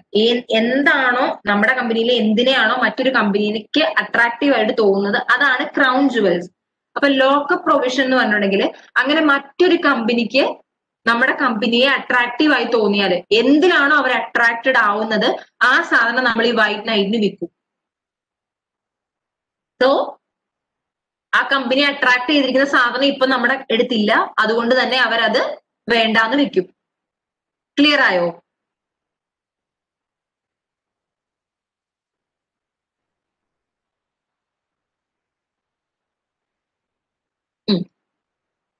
അതായത് ഇപ്പം എയുടെ കയ്യിലൊരു പ്രത്യേക എന്താ പറയാ കൂടുതൽ പ്രൊഡക്റ്റ് പ്രൊഡ്യൂസ് ചെയ്യാൻ പറ്റുന്ന ഒരു അസറ്റ് ഉണ്ട്. ഓക്കെ, ആ അസറ്റ് കണ്ടിട്ടാണ് ബിക്ക് എ എന്ന് പറയുന്ന കമ്പനീനെ അക്വയർ ചെയ്യണമെന്ന് തോന്നിയത്. ഓക്കെ, അപ്പൊ ഈ കൂടുതൽ പ്രൊഡ്യൂസ് ചെയ്യാൻ പറ്റുന്ന ഈ മെഷീനറി ആണ് ക്രൗൺ ജുവൽസ് എന്ന് പറയുന്നത്. അതായത് ഈ മെഷീനറി ആണല്ലോ ബീനെ അട്രാക്ട് ചെയ്തത്. സോ ഈ മെഷീനറിനെയാണ് നമ്മൾ ക്രൗൺ ജുവൽസ് എന്ന് പറയുന്നത്. അപ്പം ഇതിന്റെ പേരിലാണ് ബി എന്ന് പറയുന്ന കമ്പനിക്ക് എ എന്ന് പറയുന്ന കമ്പനിനെ അക്വയർ ചെയ്യാൻ തോന്നിയത്. അപ്പം ഈ കമ്പനി എന്ത് ചെയ്യുന്ന വെച്ചാൽ ഈ മെഷീനറി നമ്മുടെ ബിനാമിക്ക് തന്നെ വിൽക്കും.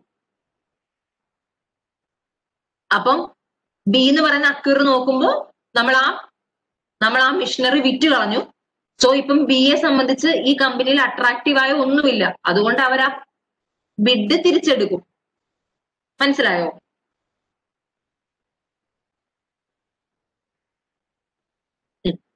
ഇനി ലിവറേജ്ഡ് റീക്യാപിറ്റലൈസേഷൻ ഓർ റീസ്ട്രക്ചറിങ്.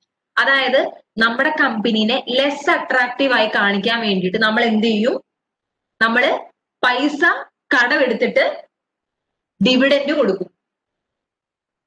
ഓക്കെ, അതായത് ഡെപ്റ്റ് കൂട്ടിയിട്ട് നമ്മൾ ഡിവിഡൻഡ് ആയിട്ട് പേയ്മെന്റ് നടത്തും. അപ്പൊ ഡെപ്റ്റ്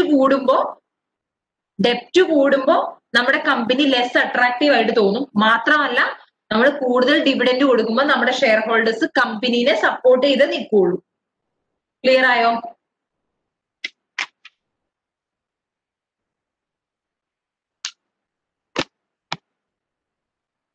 ഇനി ഈ 3 എണ്ണം കൂടെ അതായത് crown jewel transfer. Crown jewel transfer എന്ന് പറഞ്ഞിട്ടുണ്ടെങ്കിൽ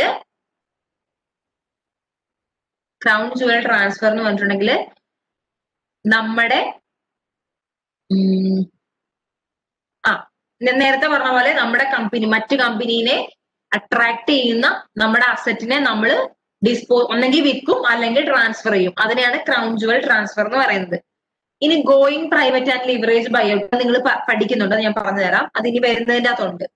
ഇനി പറയുന്നത് ലിറ്റിഗേഷൻ. ലിറ്റിഗേഷൻ എന്ന് വെച്ചിട്ടുണ്ടെങ്കിൽ അതായത് നമ്മുടെ കമ്പനിക്ക് ഒരു ബിഡ് വരുമ്പോ അവരിപ്പോ നമ്മുടെ എന്താ പറയാ നമ്മുടെ റൈറ്റിനെ വയലേറ്റ് ചെയ്തെന്നോ അങ്ങനെ എന്തെങ്കിലും പറഞ്ഞാൽ അവർക്കെതിരെ ഒരു കേസ് ഫയൽ ചെയ്യുക, അതാണ് ലിറ്റിഗേഷൻ. ഓക്കെ, അങ്ങനെ കേസ് ഫയൽ ചെയ്യുമ്പോൾ അവരത് വേണ്ടാന്ന് വെച്ച് പോകുന്നു. പിന്നെ പറയുന്നത് അസറ്റ് റീസ്ട്രക്ചറിങ്. അസറ്റ് റീസ്ട്രക്ചറിങ് എന്ന് പറഞ്ഞാല്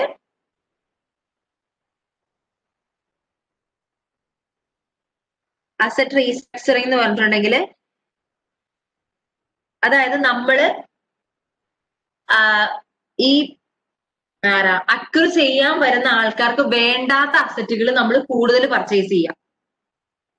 മനസ്സിലായോ? അതായത് അവർക്ക് ഇപ്പൊ അതൊരു അതായത് ഒരു ക്ലോത്തിന്റെ ഡിവിഷൻ ആണെങ്കിൽ നമ്മൾ വാങ്ങുന്ന സാധനങ്ങളൊക്കെ ഇപ്പോ വെഹിക്കിളുമായിട്ട് ബന്ധപ്പെട്ടതാണെന്ന് വിചാരിക്കാം. സോ ആ കമ്പനിയെ സംബന്ധിച്ച് നമ്മളെ അക്വയർ ചെയ്തുകൊണ്ട് പ്രത്യേകിച്ച് ഒരു കാര്യവും ഇല്ല. അവരുടെ പ്രൊഡക്ഷൻ കൂട്ടാൻ പറ്റുന്ന ഒന്നും നമ്മുടെ കമ്പനിയിലില്ല. അതാണ് അസറ്റ് റീസ്ട്രക്ചറിങ് എന്ന് പറയുന്നത്. ഇത്രയും പോർഷൻ ക്ലിയർ ആണോ?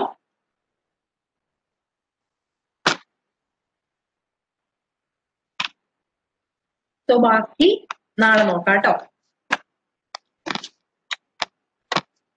Okay, thank you.